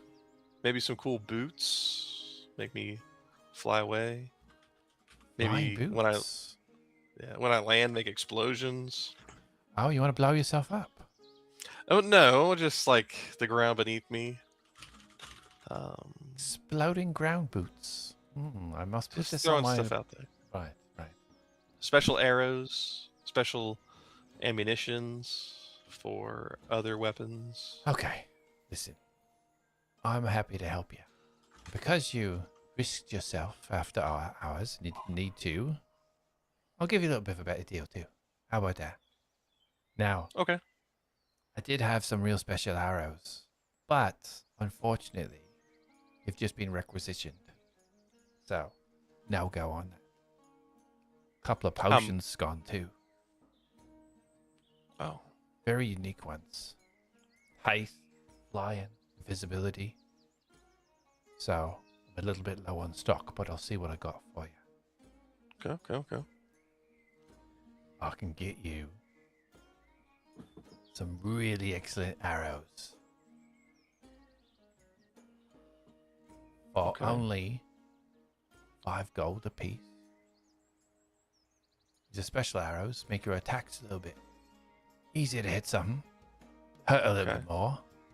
Okay. 5 gold a piece. I got 20. Okay, I'll take them all. All of them? Yep. And you realize he was a little bit loud and kind of like looks down. All right, 5 gold a piece. Go. Okay, 10 platinum. All right. See what else I can get in here for you. You know what? I think I got another potion of visibility, if I'm not wrong. 1 second here. He turns around, kind of starts going through all the jugs. Go, yeah, okay. Yeah, we can do this one. 500 gold. 50 platinum for that one. We'll see at the end how much our deal is. Well, that's the special deal, mate. Oh, okay. Keep going. All right, I got some healing potions. They're pretty easy to come by. Yeah. Regular healing potions. Give them to you for 40 gold each. 40 gold. Yeah. I like that. I can give you 10 of them. Got lots of them. Yeah, I'll take them all. All of them? Yeah. What? Where you going, mate? Ends of the earth. Into the earth. All right. You need a couple of horses too, do you? I've got a dragon. You can't just like start us back for a second. What do you mean? You got a dragon? I got a pet dragon. I don't need a horse. I ride a dragon. He just puts his book immediately down. You've got a freaking dragon? Yeah. Can I see it? I can sell that for a lot of money, you know. It's a good market. Very rare, extremely rare. She's kind of a distraction, and if she came over to the city, they'd probably attack her. Oh yeah, they probably would. Yeah. Do I have anything on me that would like show that I have a drake? Try my drake tattoo. Ba-da-da. Yeah. I don't have anything on me. Oh yeah, let's just go back to it. All right. Well, yeah. Oh, well, if you ever want a seller, let me know because I know some people in some places. You know, get some good coin for that. Let's see what else we can get for you here. I've got a scroll of feather falling. Would that be of any use to you? I could have used that a few minutes ago. Yeah, I'll take it. All right. Excellent. Give that for 30 gold. I mean, 300 gold. Sorry.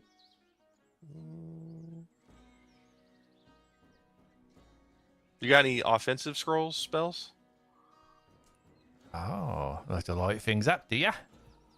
Yeah. I want people to think I can do way more magic than I actually can. All right. Well.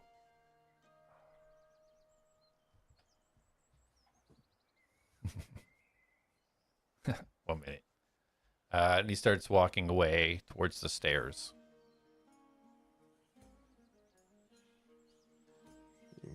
When he turns and starts going up the stairs, you kind of see him disappear up the stairs. Jack will just kind of like move to an area where he doesn't think he could be seen through a window.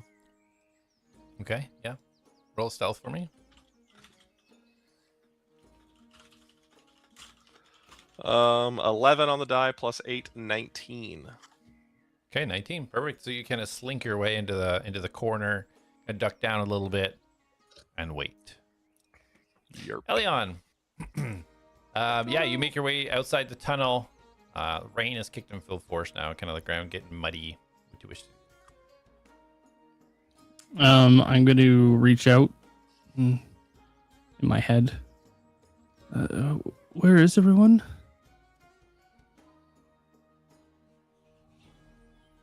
Oh. I'm buying some stuff from a shady guy. He's not connected to us. Am I not? Yeah, he is.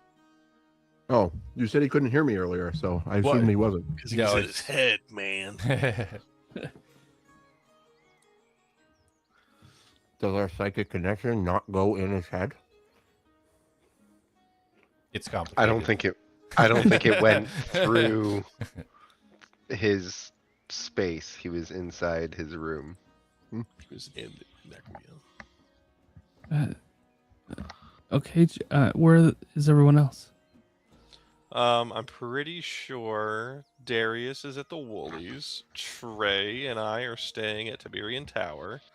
And Mastos is probably in a ditch. And you don't hear from Mastos.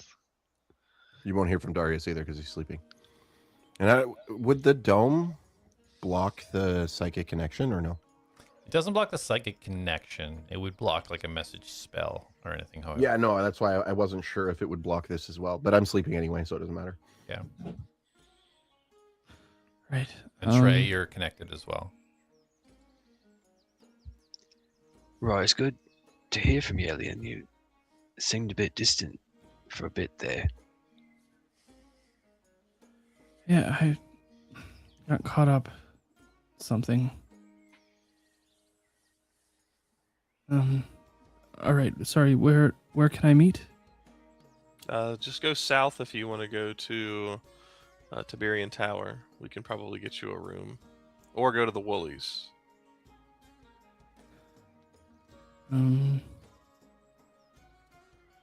Right. I'll check back in.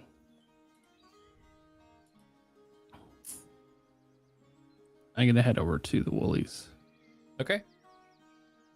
Yeah, easy to find your way there. You're quite familiar with the layout of the town. Mm-hmm. So yeah, you head over to Woolies. Trey, do you want to do anything while Jack is off doing his thing in the room? Trey said he was. I actually don't. I recall that there was like a hearth, but I don't know if there's actually like a fireplace in our room. Is there a fireplace in there? Yeah. So there is an open fire. Just had it. It was just lightly lit for you guys whenever you came in. But yeah, there's definitely fire. You see kind of wood stacked up to the side of it, fully prepped. Yeah, I think Jack. Trey has no idea how long Jack was going to be gone, but Jack was going to run off, and Trey's pretty okay with that. I think he's going to be sitting over by the fire, stoking the coals, maybe just meditating for now, not committing to full sleep or anything. With Jack gone, and remaining present and in case he's needed. I think he's just going to be meditating by the fire. Okay, perfect. Yeah, kind of zone in and start relaxing, trying to keep everything straight, piece everything together in your mind. So Elion, you find your way to Woolies. Easy enough, very busy. It is like 9:30, almost 10 o'clock at night. So very busy, people everywhere. What do you wish to do? Do I see anyone that I recognize? Go ahead and roll a perception.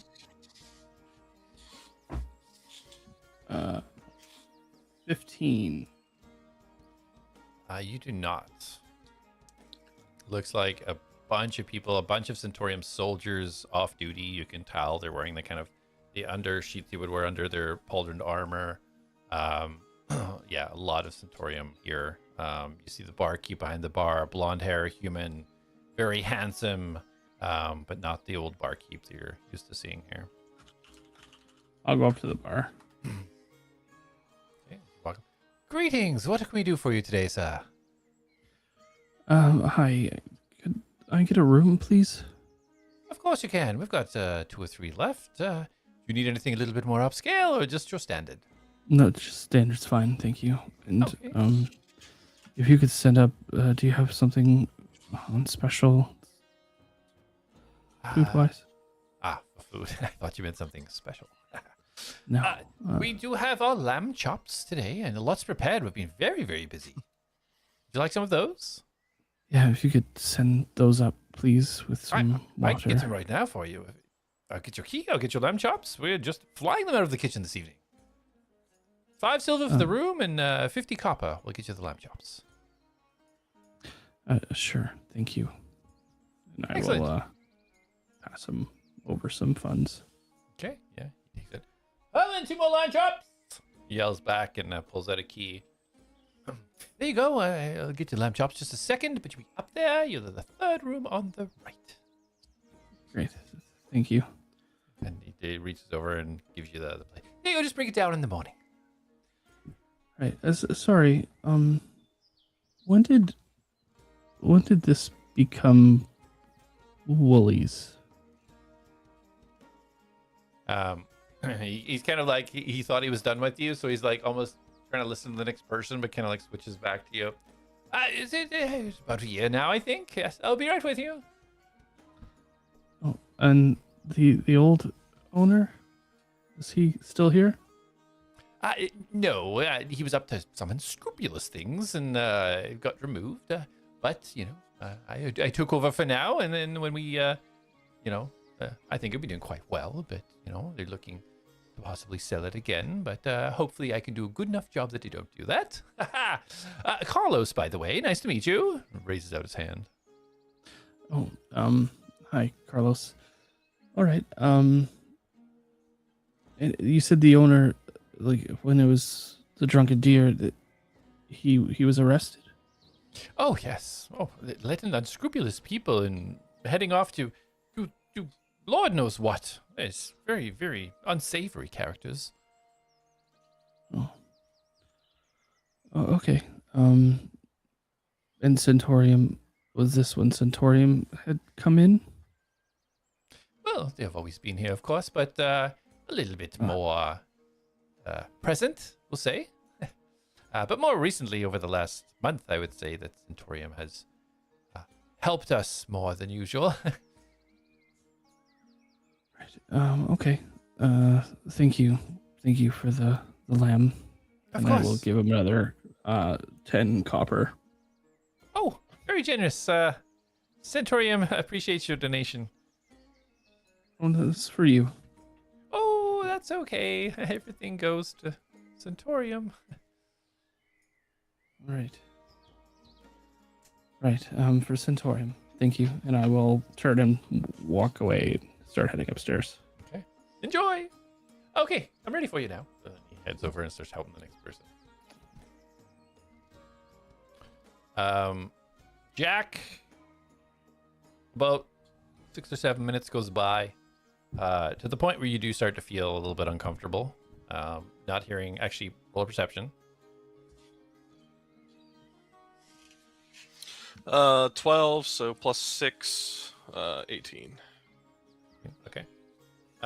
So just hearing a couple of footsteps from upstairs, but beyond that, not really hearing anything. You just hear like the pitter patter of the rain kind of hitting the windows on the outside, and although you're kind of nervous, you know what's going on. It's actually a little bit peaceful. Excuse me. But then you do hear the steps coming down. You do hear him walking down the steps. He kind of like peeks around the corner to see you still standing there, and kind of nods his head and keeps going down. You see he's got 3 scrolls in his hand. He's a little bit closer. All right, now. These are very powerful. Are you sure you're ready for these? Mm-hmm. Oh, you're very flippant, sir. Are you sure you're ready? Oh, yeah, I'm ready. Lay it on me. All right, all right. These 3. I got a scroll, a fireball, Mm-hmm. Scroll of a spell they call Witch's Bolt. I don't know what that one is, but apparently it will be useful. And this scroll here. Flying. Flying. 1,000 gold apiece. Okay. I'll take them all. The look of shock across his face. He's just like... And then he gets a little bit like, did you rob a bank or something? You know what? Don't even tell me. Plausible deniability. All right. All right, we got 3,000.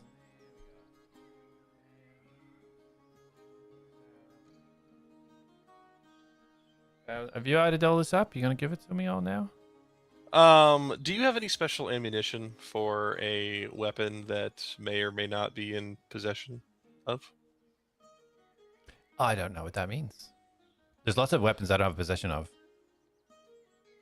Let's say there's a weapon in the vicinity of this city called the Nolja pistol.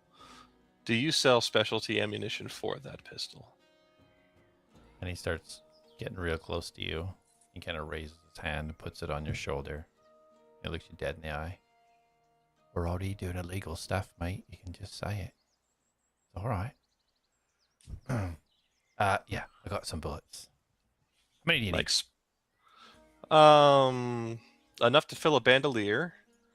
And he kind of like moves part of his cloak and like the front of his shirt to like kind of reveal the bandolier he's got. Any kind of cool ammunition for that, enough to fill it up. All right. See what I got.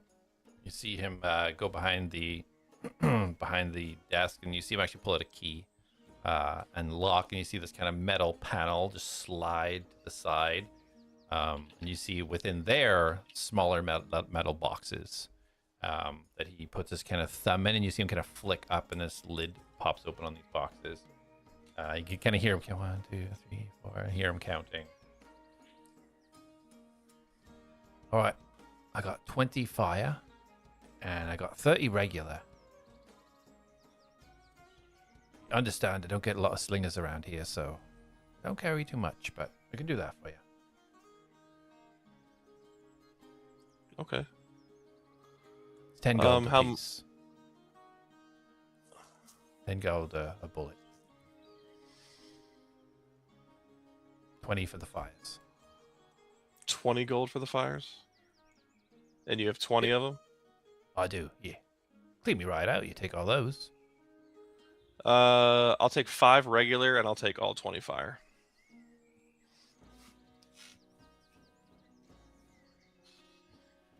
This is quite the haul. Feeding up an army or something. It's a possibility. Riding in on a dragon and doing your thing. If you can get somebody to draw a picture of that, I'd love to see it. Yeah, I think Jack's kind of like looking at everything. I think that'll do for now.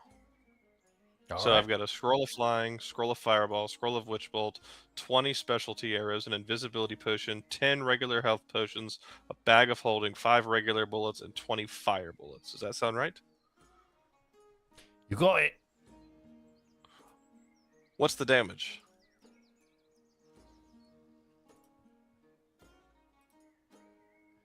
Let's call it 4,500.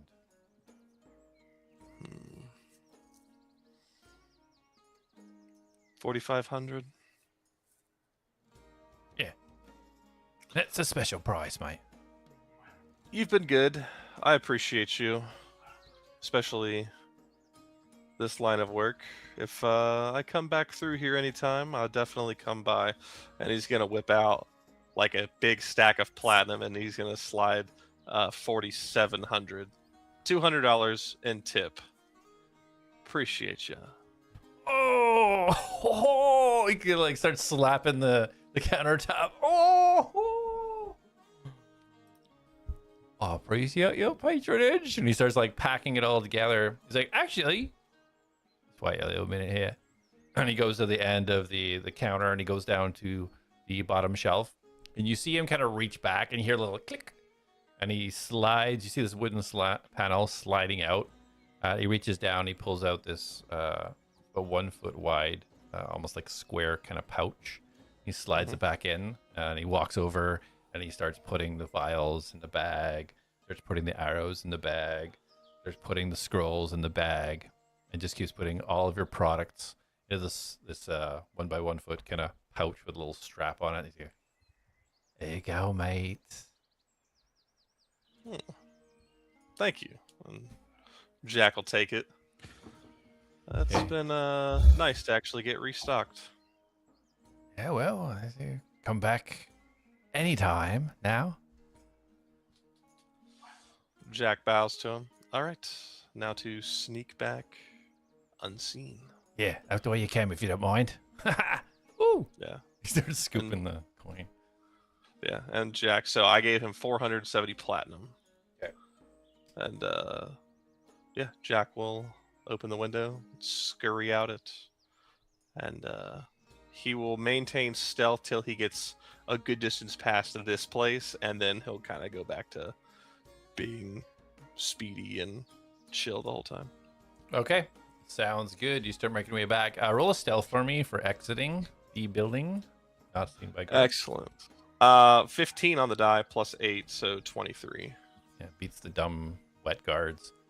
Yeah, you feel pretty stealthy, working your way kind of through the kind of back alleys until you get enough room, and then you start making your way down south towards the tower yet again. Elion, you reach your room as you kind of unlock and open it up with your lamb chops. Pretty simple room. Just a small little fireplace for warmth, bed, desk. You see a window that kind of opens out to the city. I will walk over to the bed, sit down, and pull out the book. Okay. Yeah, you pull it out. You kind of set it down, looking at it. I will turn to the first page. Okay. Yeah, you grab it, and as you start to turn to the first page, you gotta hold it in your hand.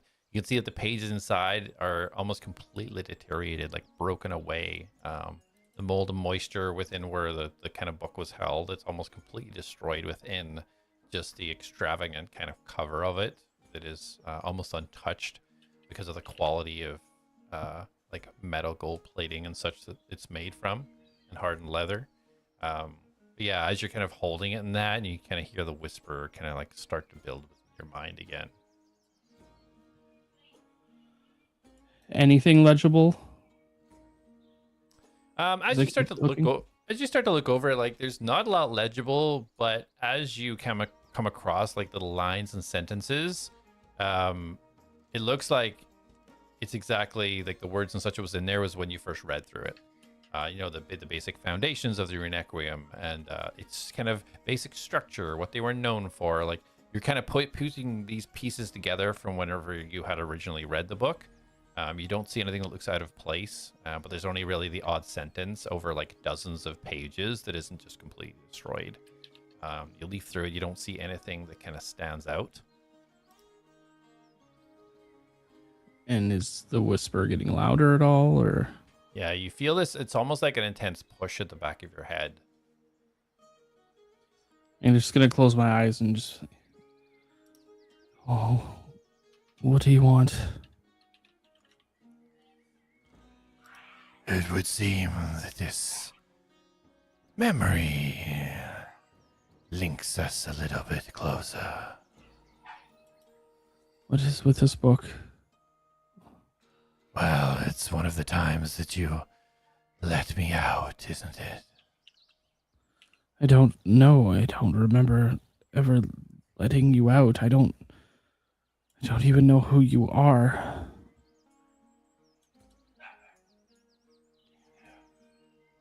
It's probably easier. You just call me brother. It is not easier at all. I'm too confused to call you anything. You said your name was Varys. I don't know anyone of that name. I've never heard of it before. Where did you come from? We came from the same place, the same source of life, the light that gives birth to all. We shared that, and we share it still. That doesn't make sense. I was an orphan, and are you saying that we share the same soul? We were to be brothers, but one body was not fit to hold us.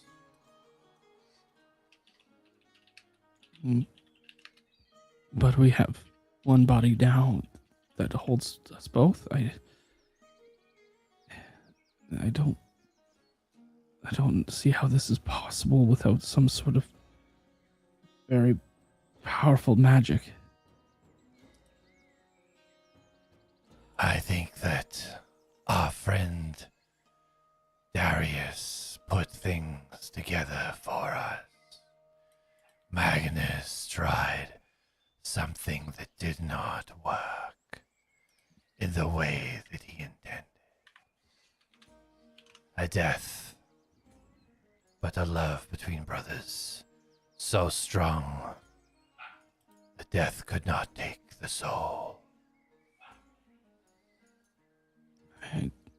I'm sorry,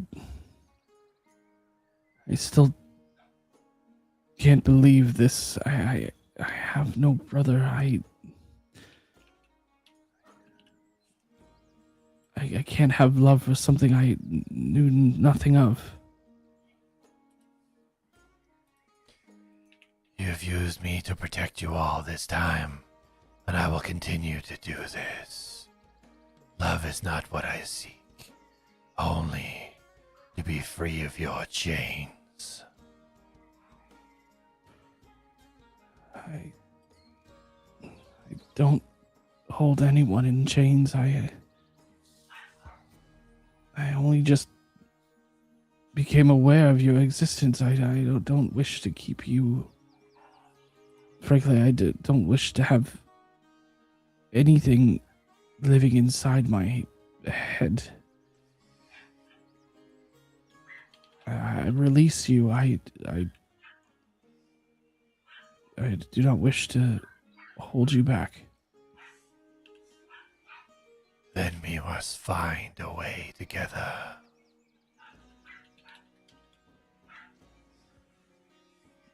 Right. Would the pendant, is that what you need? I believe it is one path to our separation.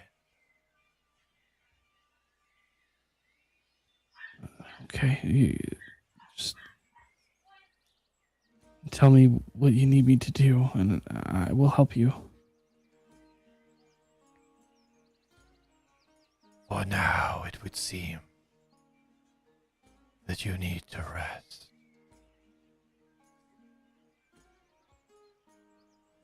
Right. Okay. And I'll put the book aside and lay back in the bed. Okay. As you lay back, I will not force myself upon you unless necessary.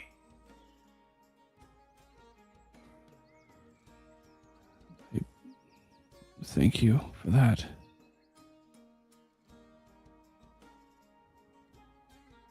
I'll do what I can to help us. And then I'll Outside. close my eyes. Perfect. Yeah, you close your eyes. Jak, as you're through the alleyways, jumping up onto rooftops, you see the guards at the castle almost look like they're waiting for you. They clock you as you're kind of on the edge of the building closest to the walls, and you immediately see them point up and start running towards you. I'll take a Excellent. Yeah. break. We'll be right back.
All right, welcome back, everyone. Everyone's super weak.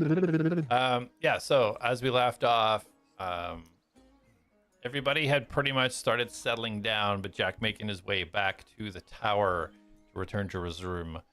So yeah, Jak, as you kind of land on that final building and you see the two guards kind of point out, start running towards you, what do you do? Can I see my balcony and where I'm staying tonight? Yes, it's a visual range. It's high up to 50 feet or so up in the air, and like maybe 300 feet from where you are horizontally. Jak is going to look down at the guards and say, "You guys are going to get in trouble for this one," and he is going to leap off in a different direction, like clearly seeing these guards seeing him as he's going to leap off the building to like the right, not to where he needs to go, and he is going to teleport inside the building as close as he can to Trey by the fire, and he wants it to be very nonchalant, like as he's leaping off and as he's teleported, as he's basically just going to be like, "What's up, Trey? You How was your dimension night?" dooring, I'm assuming? Yeah, dimension door. Okay. Yeah, so as you kind of like start to run, oh, go back here. Yeah, you just start running, and you hear the kind of metal clanging together, the rain just battering off their armor as they run around the side of the building, as you kind of like just drop off, and then just the cloak just kind of wraps around you and shimmers for a second as you reapparate and Trey, as you kind of like poke in the fire. You just kind of like feel a little rush of wind almost. You turn around and Jak's just kind of standing there, arms crossed. Did you get what you were looking for, Jak? I spent a lot of money tonight. I think I made every single guard mad. So it was a good night. And Jak kind of flexes his new bag of holding. Even got a bag of holding. Well, I hope you didn't stir up too much of a ruckus with the guards. Yeah. We'll find out in the morning. Or in the Well, middle of the night. Or in the Right. next 10 minutes. If things are bad, they're going to come right up here. That they know, or at least, I'd imagine the rate at which the guards would exchange information with one another to eventually all know where we are. If they're that upset, well, we'll be here at any time. That's true. But, and Jak is going to reach into his bag of holding. He's going to pop out 3 potions of healing. And he's going to kind of set them off for you. Hold on to those in case anything happens to you. Sure, thank you, Jak. It's very generous of you. Trey will put him in his bag. You're welcome. I got a bunch of stuff that I wasn't expecting this guy to have, but and he's gonna pull out one of his normal arrows, and then he's gonna pull out this arrow +2. Look at the broadheads on these things. This thing will hurt somebody. Yeah, Trey kind of looks in at it. That's very good craftsmanship, Jak. Whoever made that arrow, that is meant for taking down men. Yeah, 20 of them. I also got some fire bullets for my pistol. So, and Jak kind of puts everything back. The guy was loaded, and it was awesome. And he gave me a discount, I think. I'm actually not good at shopping by myself. I may have overpaid for everything. Normally Darius helps me with that. But, yeah. So I think I'm pretty good. This was worth the trip, honestly. If anything, if we go there tomorrow, or if we go to this temple tomorrow and there's nothing under there, the supply run was worth it alone. I thought after all this business you had permission, as it were, to get better items from the different shops around the town and the different stalls, but who and Jak, or excuse me, Trey's looking at the ammunition that Jak has for the Nolja pistol, and I think he's going to say it just in the head. Some of these people, they can get you stuff, but nobody here under any authority would be selling the pistol ammunition.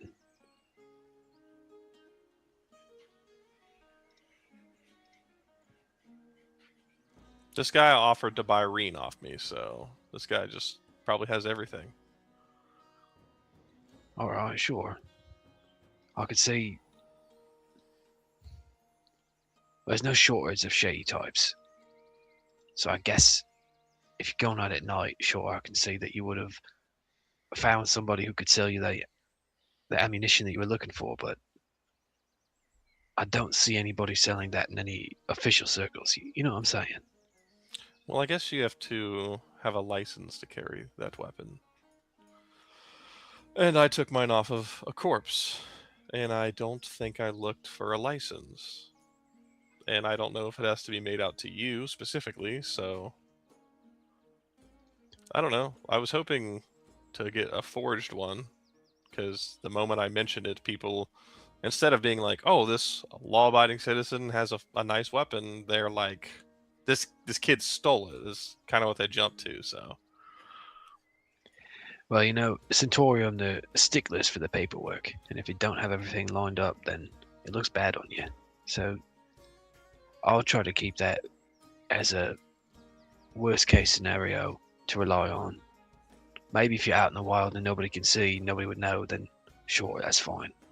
But here in town, I'll keep that big iron on your hip, and I'll keep it tucked away. It is indeed tucked, and I will be brandishing my bow. And apparently you can't use magic here, so don't freak anyone out. Well, I gather that you've pretty well put together at this point that Centaurium, they don't like people doing things without their permission.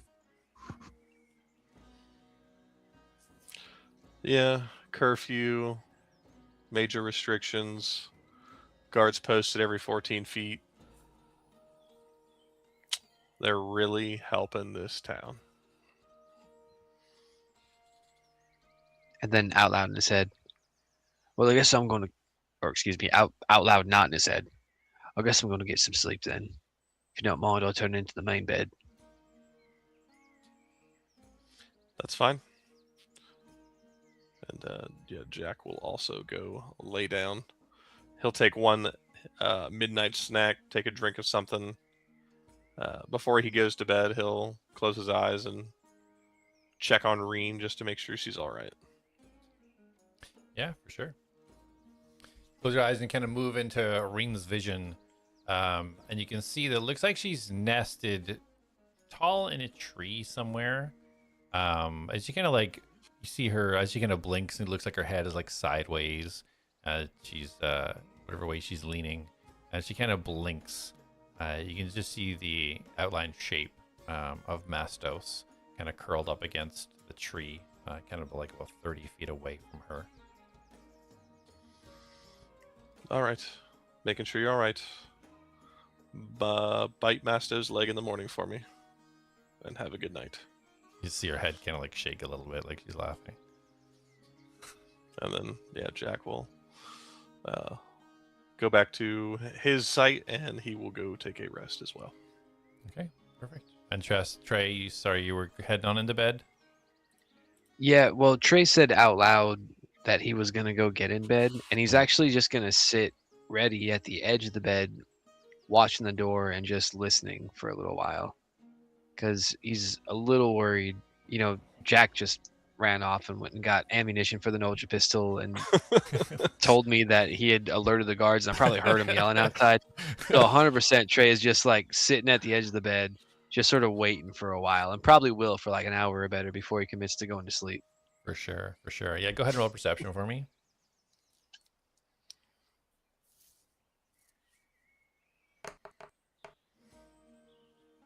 That will be a 19. No, Nice. 19. Awesome. Yeah, you sit kind of like poised but relaxed at the same time, kind of trying to take everything out in. Window kind of still open, being able to hear that kind of pitter patter from outside. You hear the guard, you did hear the yelling, but you kind of like hear it simmer down. And after a while, you know, you don't hear any footsteps coming to the door. You don't hear any ruckus outside. So after about an hour or so, you feel pretty confident that whatever ruckus he did kick up is settled down.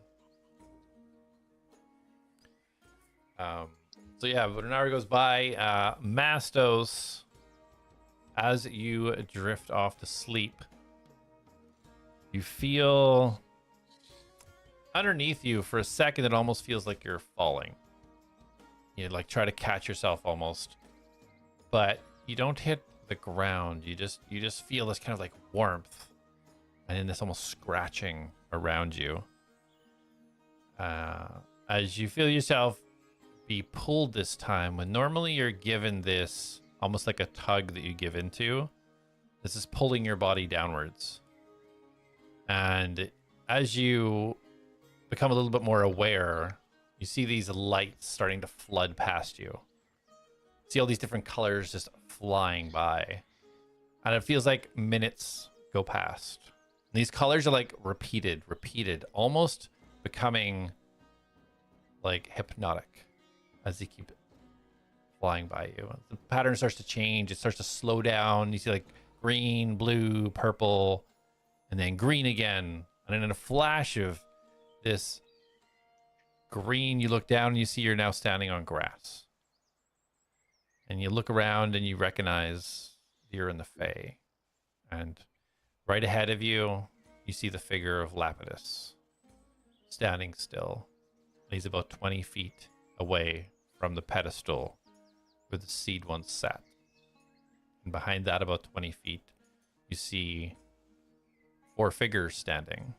You see Shantra, Dranik, Khalid, and Gortith. What do you do?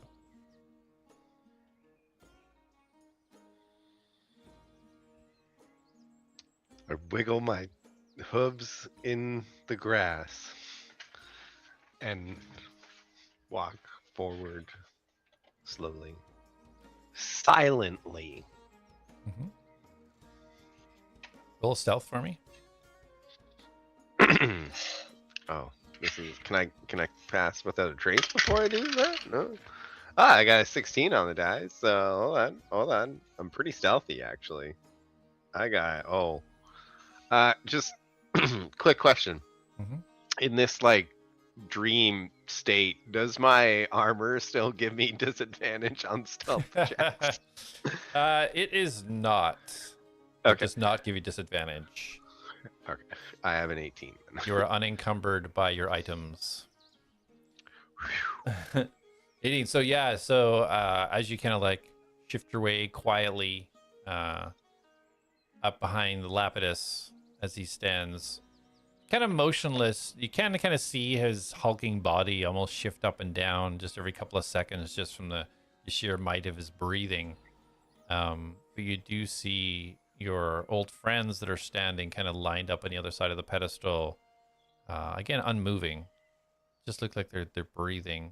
No action from them, no speech, no movement of their eyes. They're just their gazes are locked in on the pedestal itself, as Lapidus still remains silent.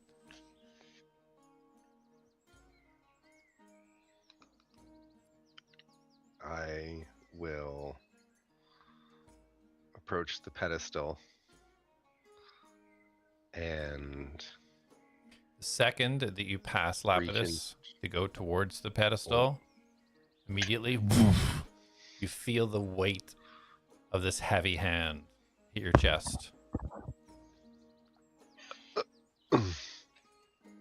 This place is not for you. I'm here to do what I should have done already. He pushes you back a little bit.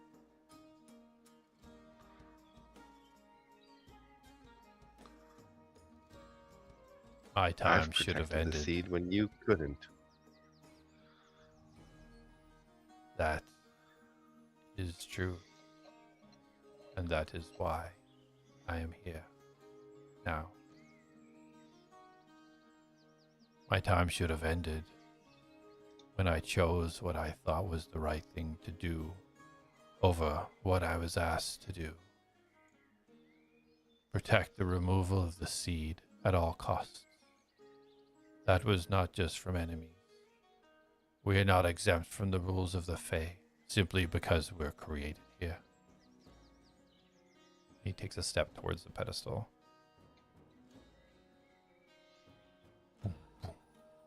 can almost feel the weight of his steps as he's walking forwards. I'm sending the forest home, or at least some form of its magic.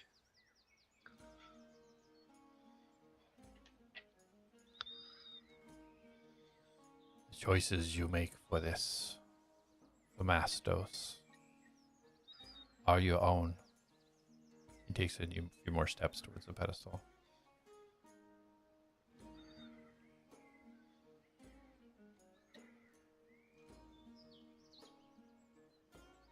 I'll heal both worlds.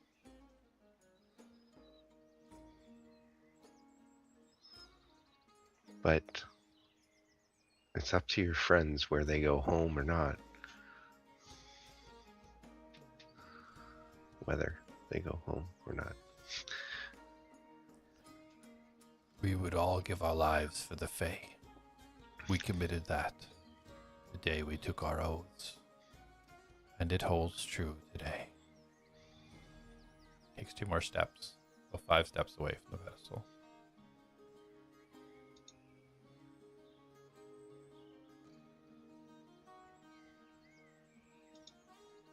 It's not your choice or theirs.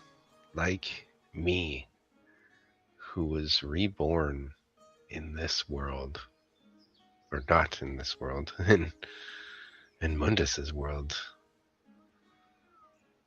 You cannot fault them. You can only be strong enough to protect what they cannot.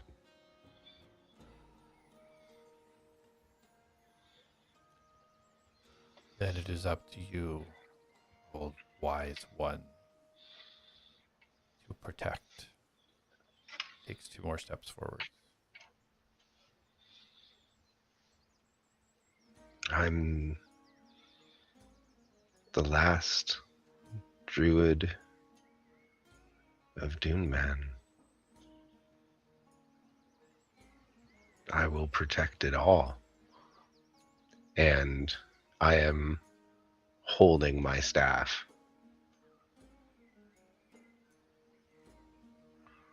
Turns his head a bit to the side. You kind of get his side profile now. Just holding this straight face. You can feel his intensity just almost pushing you down. Just by his sheer presence.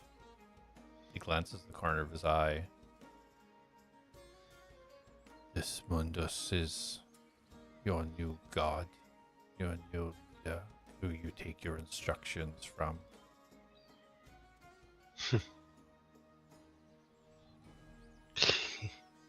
He's no leader, no instructor, just around. Like the life force that flows in every plant and animal in the Fae. He is of the mortal realm. He is that life from which I am born. I am both, but I am born in one.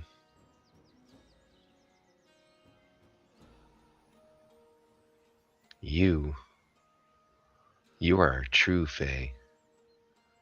I am a remnant of its magic.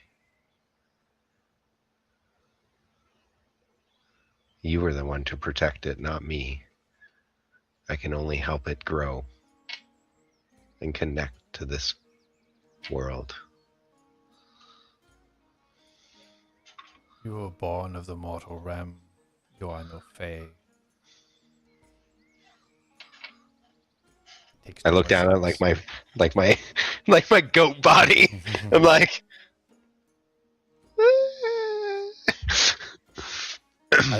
as you're looking down, he kind of turns his head away from you. You are but the ember left after the burning life of the fire is almost extinguished. You are what's left.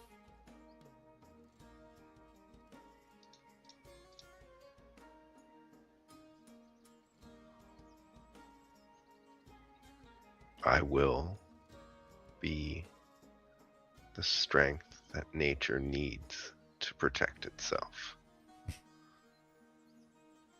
I lived my life as a lion.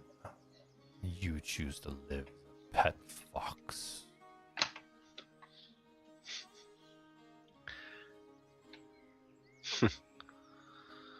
Though a lion is mighty, a fox is clever and fast, and soft and gentle and vicious, and he is much more than strength.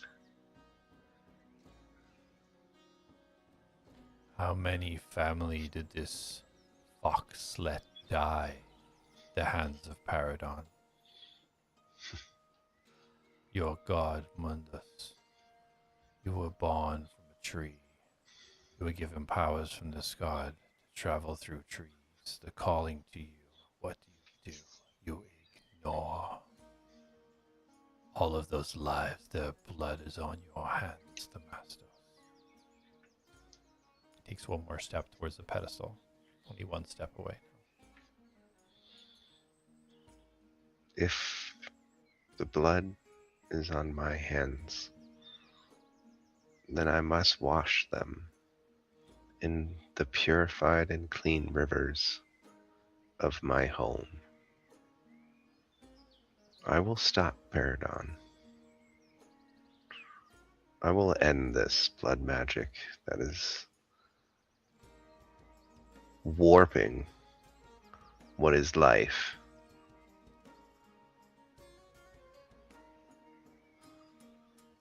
I will be the last druid of Dunman.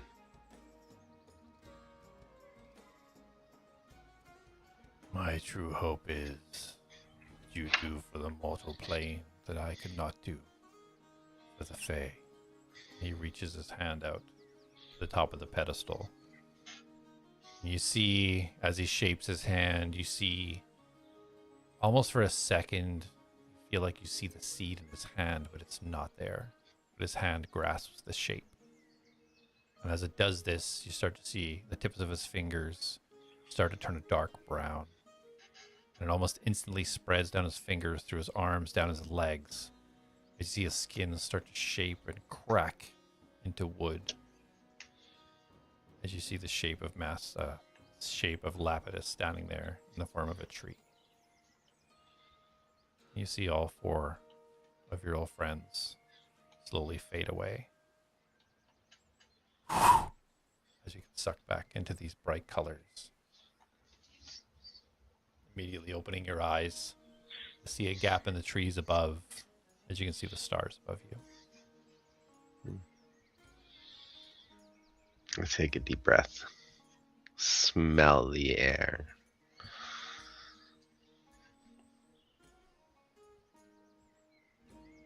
And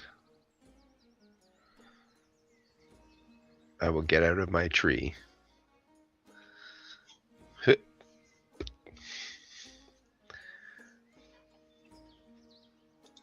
I will put my hand on it. And I will say, Duishk Fravik. And it will slowly shrink its branches down back into its staff form.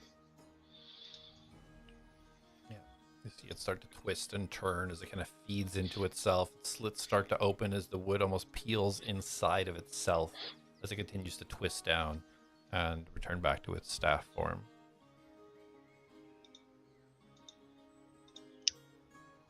I will turn to the nearest tree and attempt to tree walk. Okay. To the same tree that we were under earlier in the courtyard, where Trey and I were being sneaky, eating. What does this look like while you're trying to tree walk?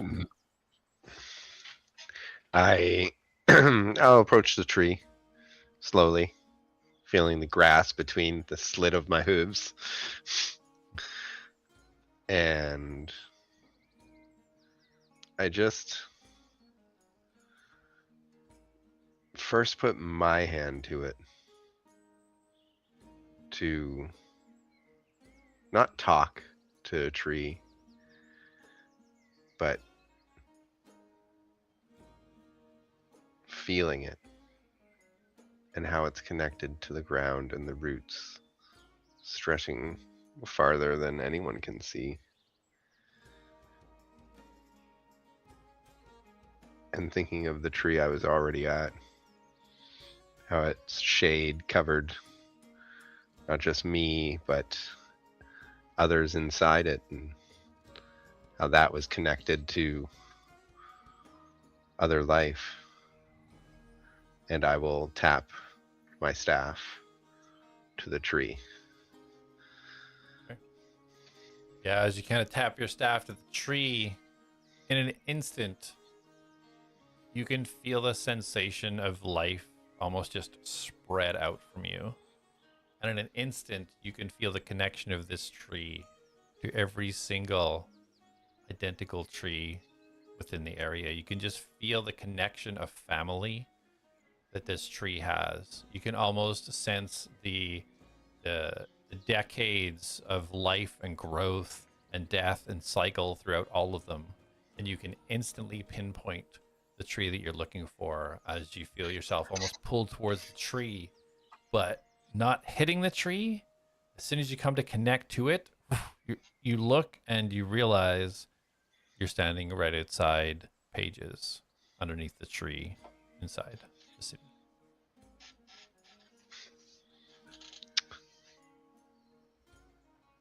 And I will take my hand from the tree as I walk out and say thank you. Okay. And I will walk towards, or actually I will say, so where is everyone? Where are you all staying?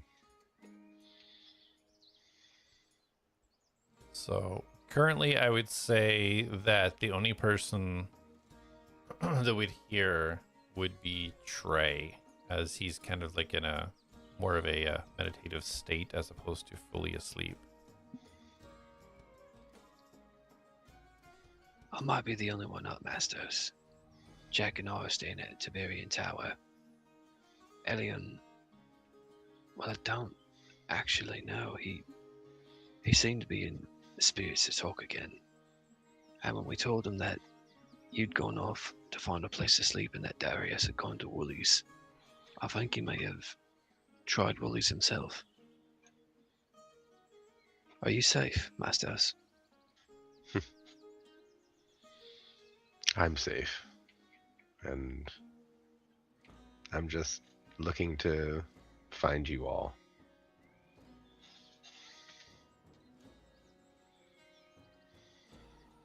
Do you remember how to get to Woolies? Are you in town? I'm where we were earlier, eating those delicious muffins.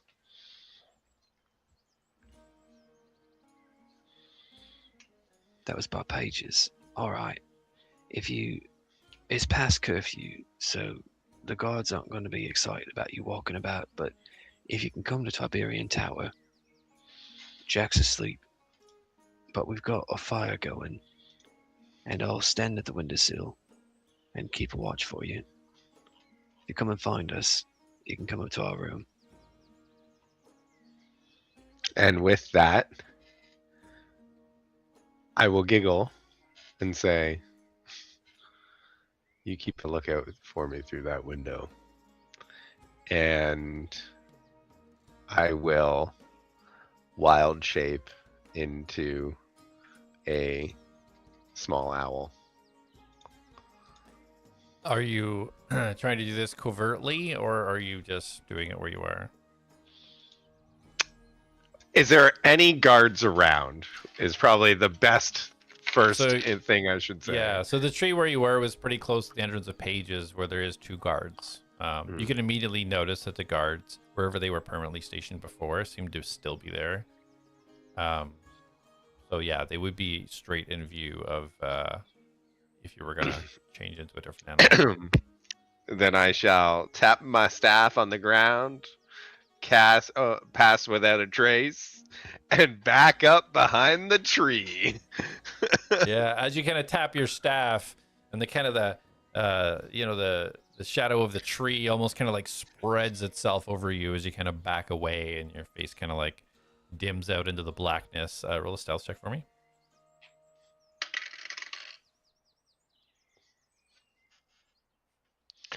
First of all, that's at disadvantage, right?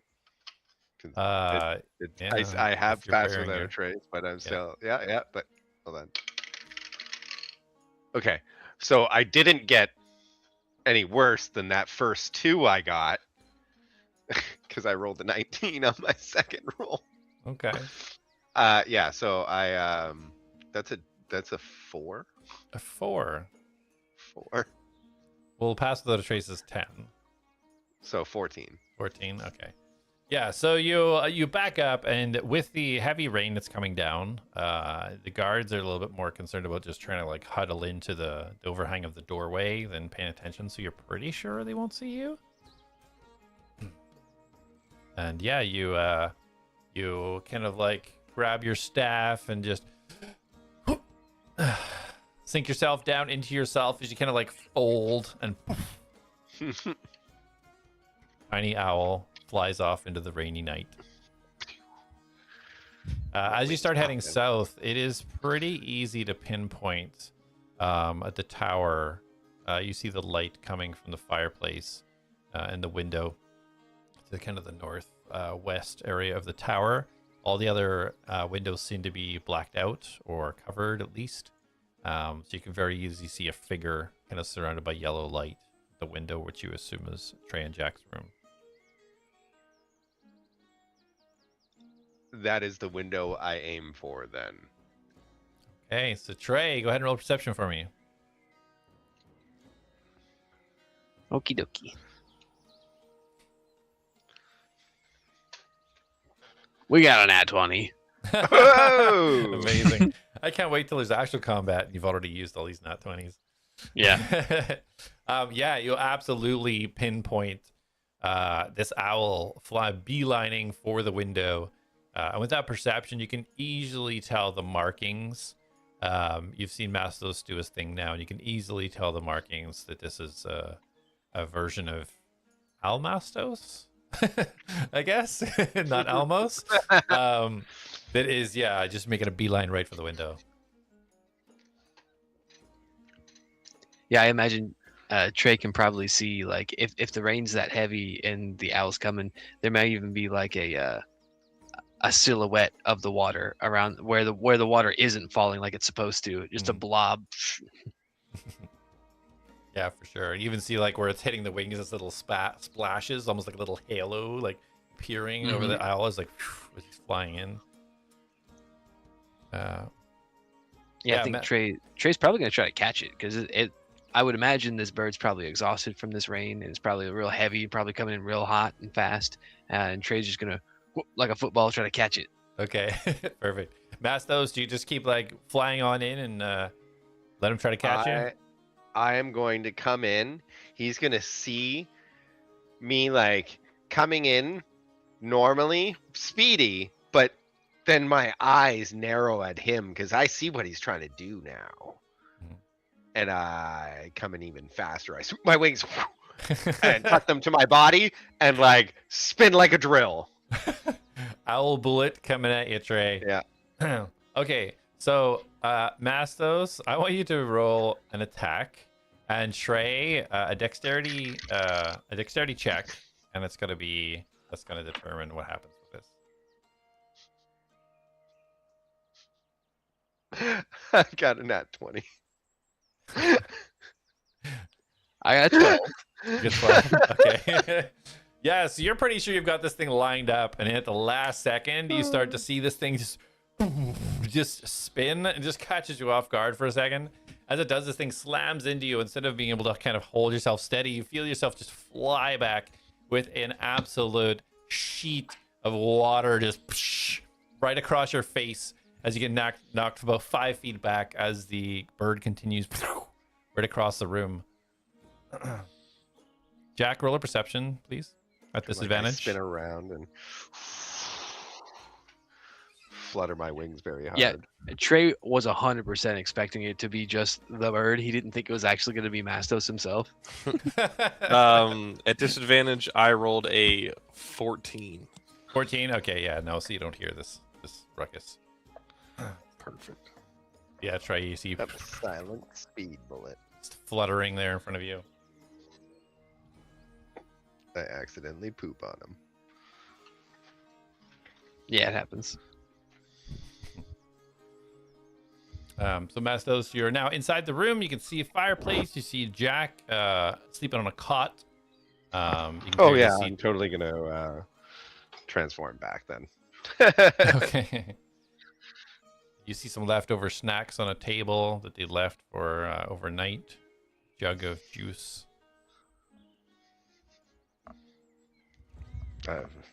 Looks like you guys have having a good night. Is it time to go to sleep? Yeah, and Trey's actually going to try to whisper this because he thinks if he says it in the head, then it might like wake up Jak. Yeah, that's right, Mastos. We got some pretty good food here. We wound up meeting somebody who's on our side. At least it seems that way for now. You can help yourself to some snacks if you like. I'll grab a spare pillow, maybe the sheet from the bed, but you can have the main bed.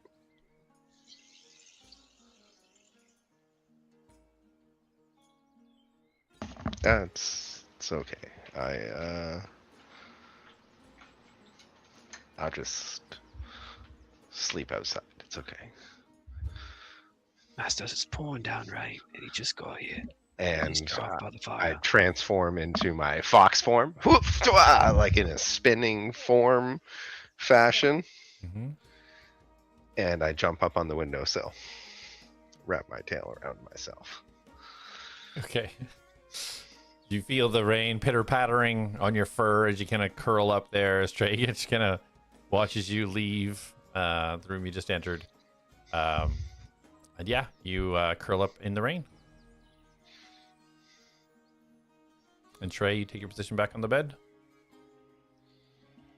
Yeah, I mean, Trey doesn't really understand exactly what was going on there, but he knows 100% that Mastos is going through a lot right now, and so he's just gonna give Mastos the space he needs, and try to be there for him. But right now, it looks like Mastos does need him, so Trey is gonna look down at his wet clothes.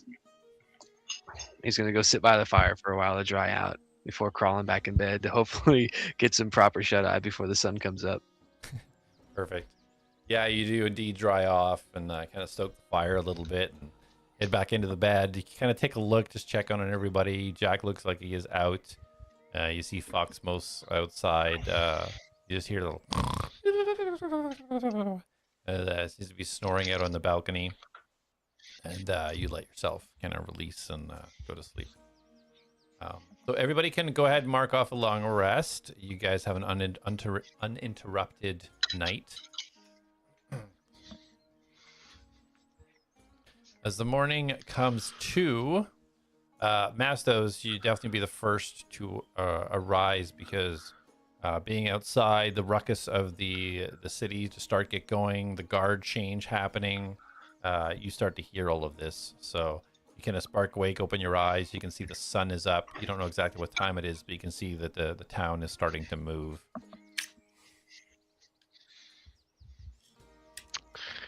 I will, I guess, find a safe spot that I can fully transform back. You can just walk inside. And, you're on the tiny little oh yeah, balcony that's that. attached to the room. Okay, then yeah, then that's what I do. I walk back inside and transform and stretch.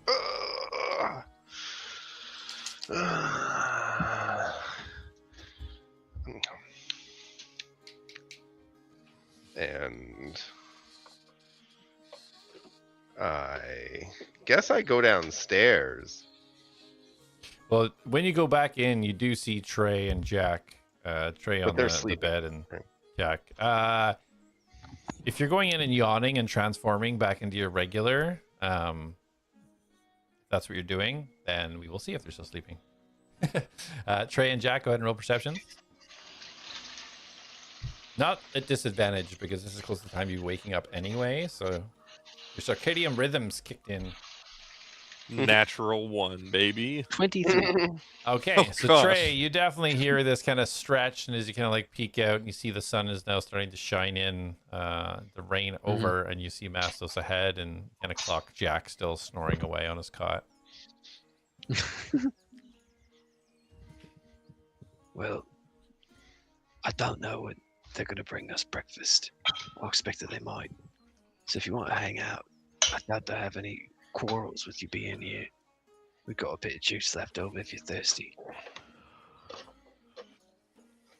I'll just wait. It's no problem. Is there a fireplace? There is, yes. I will transform back into Foxmos and wait, curled up by the fire.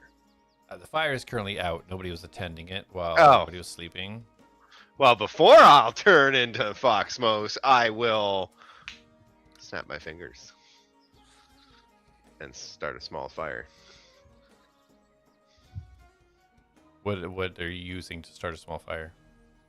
I can Nothing. I I just can use. I literally druid picture him in front of craft. Trey, just going like this, and then nothing happening. I can use druid craft as a cantrip to instantly light or snuff out a small campfire, candle, or torch. Okay. Or instantly light or snuff out. Okay. Yeah, you click your finger, and Trey, you see out of kind of the remaining pieces of the wood that hadn't fully burned, it looks like these kind of little sprouts almost come out of it, and almost look like they tie each other together. And the second they stop moving, they kind of like separate, and as it does, you see this flame appear and just reignite the wood within the fire.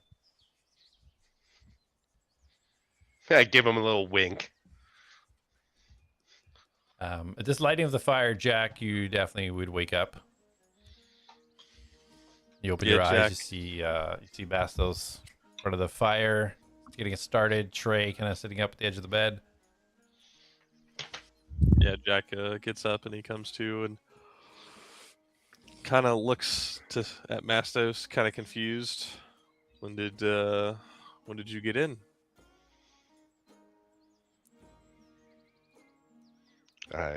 Last night. All right. And Jak will kind of get up, go over and snack and drink with whatever's left over. Kind of look to Trey and at Mastos. I believe we should just go meet them at Woolies. We have the furthest to travel anyway. So Woolies it is then, eh? Okay, Darius is there. So then let's go. When Elion came about, or at least when he sounded like himself again, he was asking about where everybody was. And I don't know if he went to Woolies or not, but I expect that he might have. So Elion might be there already. I doubt he stayed with his parents or family or adopted family. So Woolies makes sense. That or he has some tunnel underground that he lives in. But yeah. And Jak will gather his belongings and everything on him, and he will head to the door. All right. I'm ready to move out. I say we get going. All right. To Woolies. Yeah. To Woolies. Jak will begin the trek to Woolies. Okay. Yeah, as you kind of exit the room, Jack and Trey, very easy to remember the way you come in. One straight hallway and then a stairs down, and you're in the main hallway. You guys kind of, as you're heading out there, you see some small movements around the tower. Nothing massive going on. You kind of get the odd nod from the servant as you're going by. As you open the front door, you see the two guards there. The gentleman not stationed at the desk, but the two guards. The one kind of turning and, all right, gentlemen, time to get the day started, is it? Lots to do. Then can we be of any assistance? No. I think you guys have your day ahead of you. Excellent, good. Very well. And he kind of like gestures for you all to leave. All right, yeah, and then Jack will head out. Okay. You guys start heading towards Woolies. At this point, Darius, you rise, you wake, open your eyes. You don't hear much ruckus going on downstairs or anything. What do you wish to do? Well, instinctually, he wakes up and prestidigitations himself. And then he's like, ugh. And then he does it again to make himself gross. Yeah. That instinct. And then he will just stretch, kind of look around.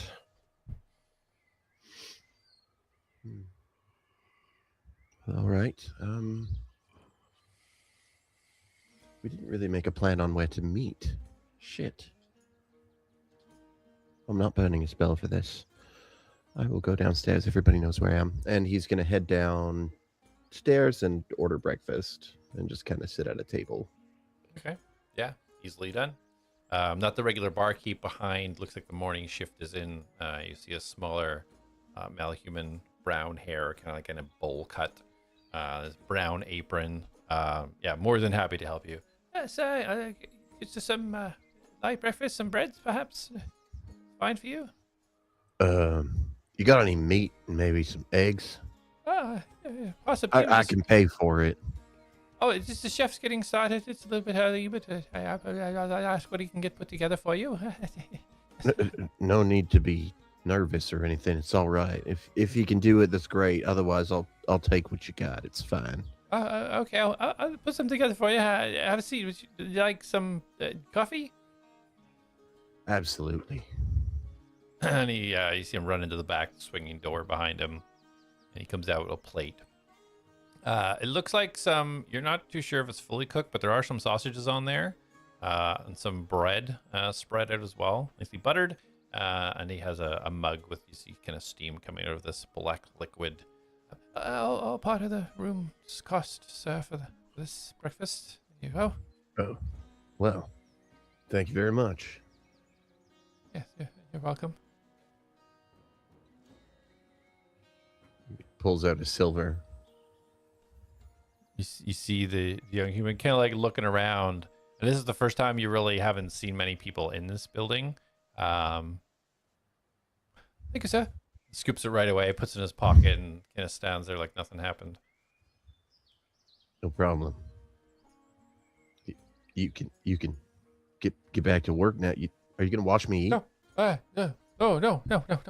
He turns and starts running behind the bar and wiping down, kind of like peeking over. Oh. You are gonna watch me eat. This is weird. As you say that, Jack, Trey, Mastos, you enter to a pretty empty Woolies. You see like the odd person kind of sporadically up on the top levels, but this main level, you can see the back of Dirty Darius eating some type of food. What do you guys do? Do I see them come in? It depends if you sit as your back to the door or facing the door. Well, so because I assume I would hear the door open. It's already open. There's not like a. Oh, okay. It's already open. I guess it depends on whether there is a booth or not.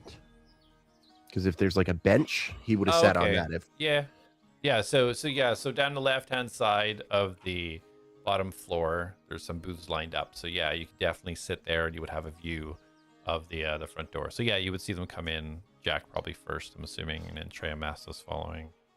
So I will kind of like scratch my nose, and while doing that, I'm going to cast message to Mastos and just, Mastos, can you connect us all? It'll be a lot easier to communicate that way.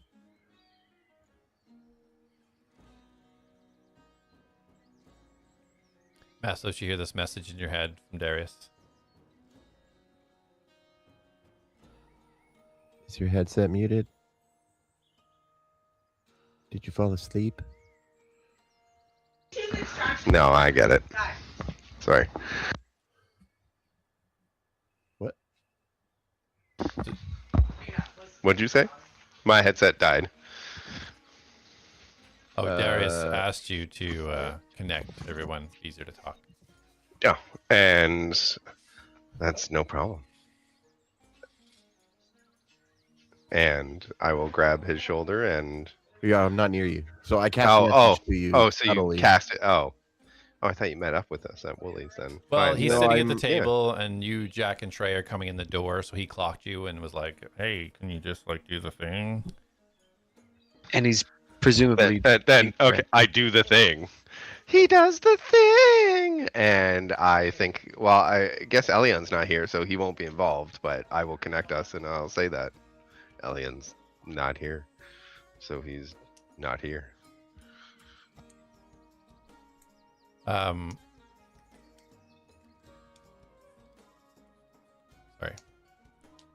Or you stuck with a baby. Yeah, you put your intention out, realizing you don't know where Elion is.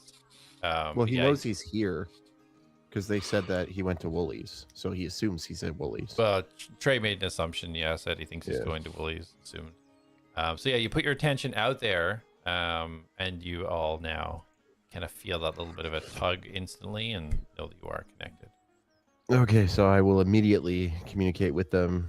To keep up, guys, just don't come and sit with me. We can all meet up outside of town. Jak thinks back. Understandable. No scenes today. No, And I'd rather Jak will keep it just chill. walk back outside. Is there any place out front that's got like a table or a bench or anything out front? Yeah, there's like picnic table styles at the front of Woolies. This place is massive, so there's plenty of seating even externally. Yeah, so he'll just go out and sit there. Okay, perfect. Trey and Mastos. That's fine with me. Yeah, Trey will probably look around inside for a little bit, and not even looking over at Digby. As those two go walking outside, Trey will look around and act like he's going to start walking towards the door. And as he's moving that way, he'll stop for just a second. Darius, did Elion come here after? Well, he said that there was something different about him. And he asked where everybody was.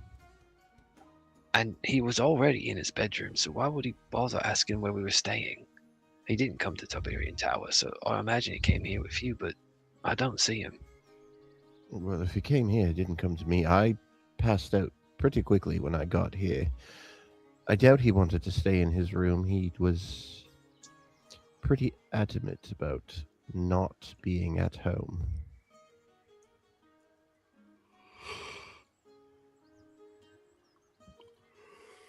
Or maybe we'll just give it some time. I'll go outside with Jak and Mastos.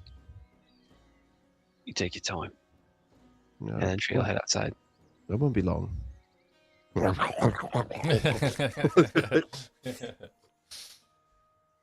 you guys all take a seat outside. Putting out your intent, Mastos, you do hear. I will be right down. I'm upstairs. Okay. Elion was within range. He is in the room upstairs.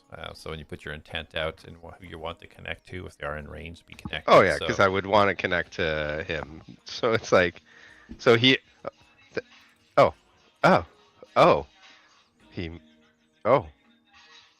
hi. Hi. Hi. Yes.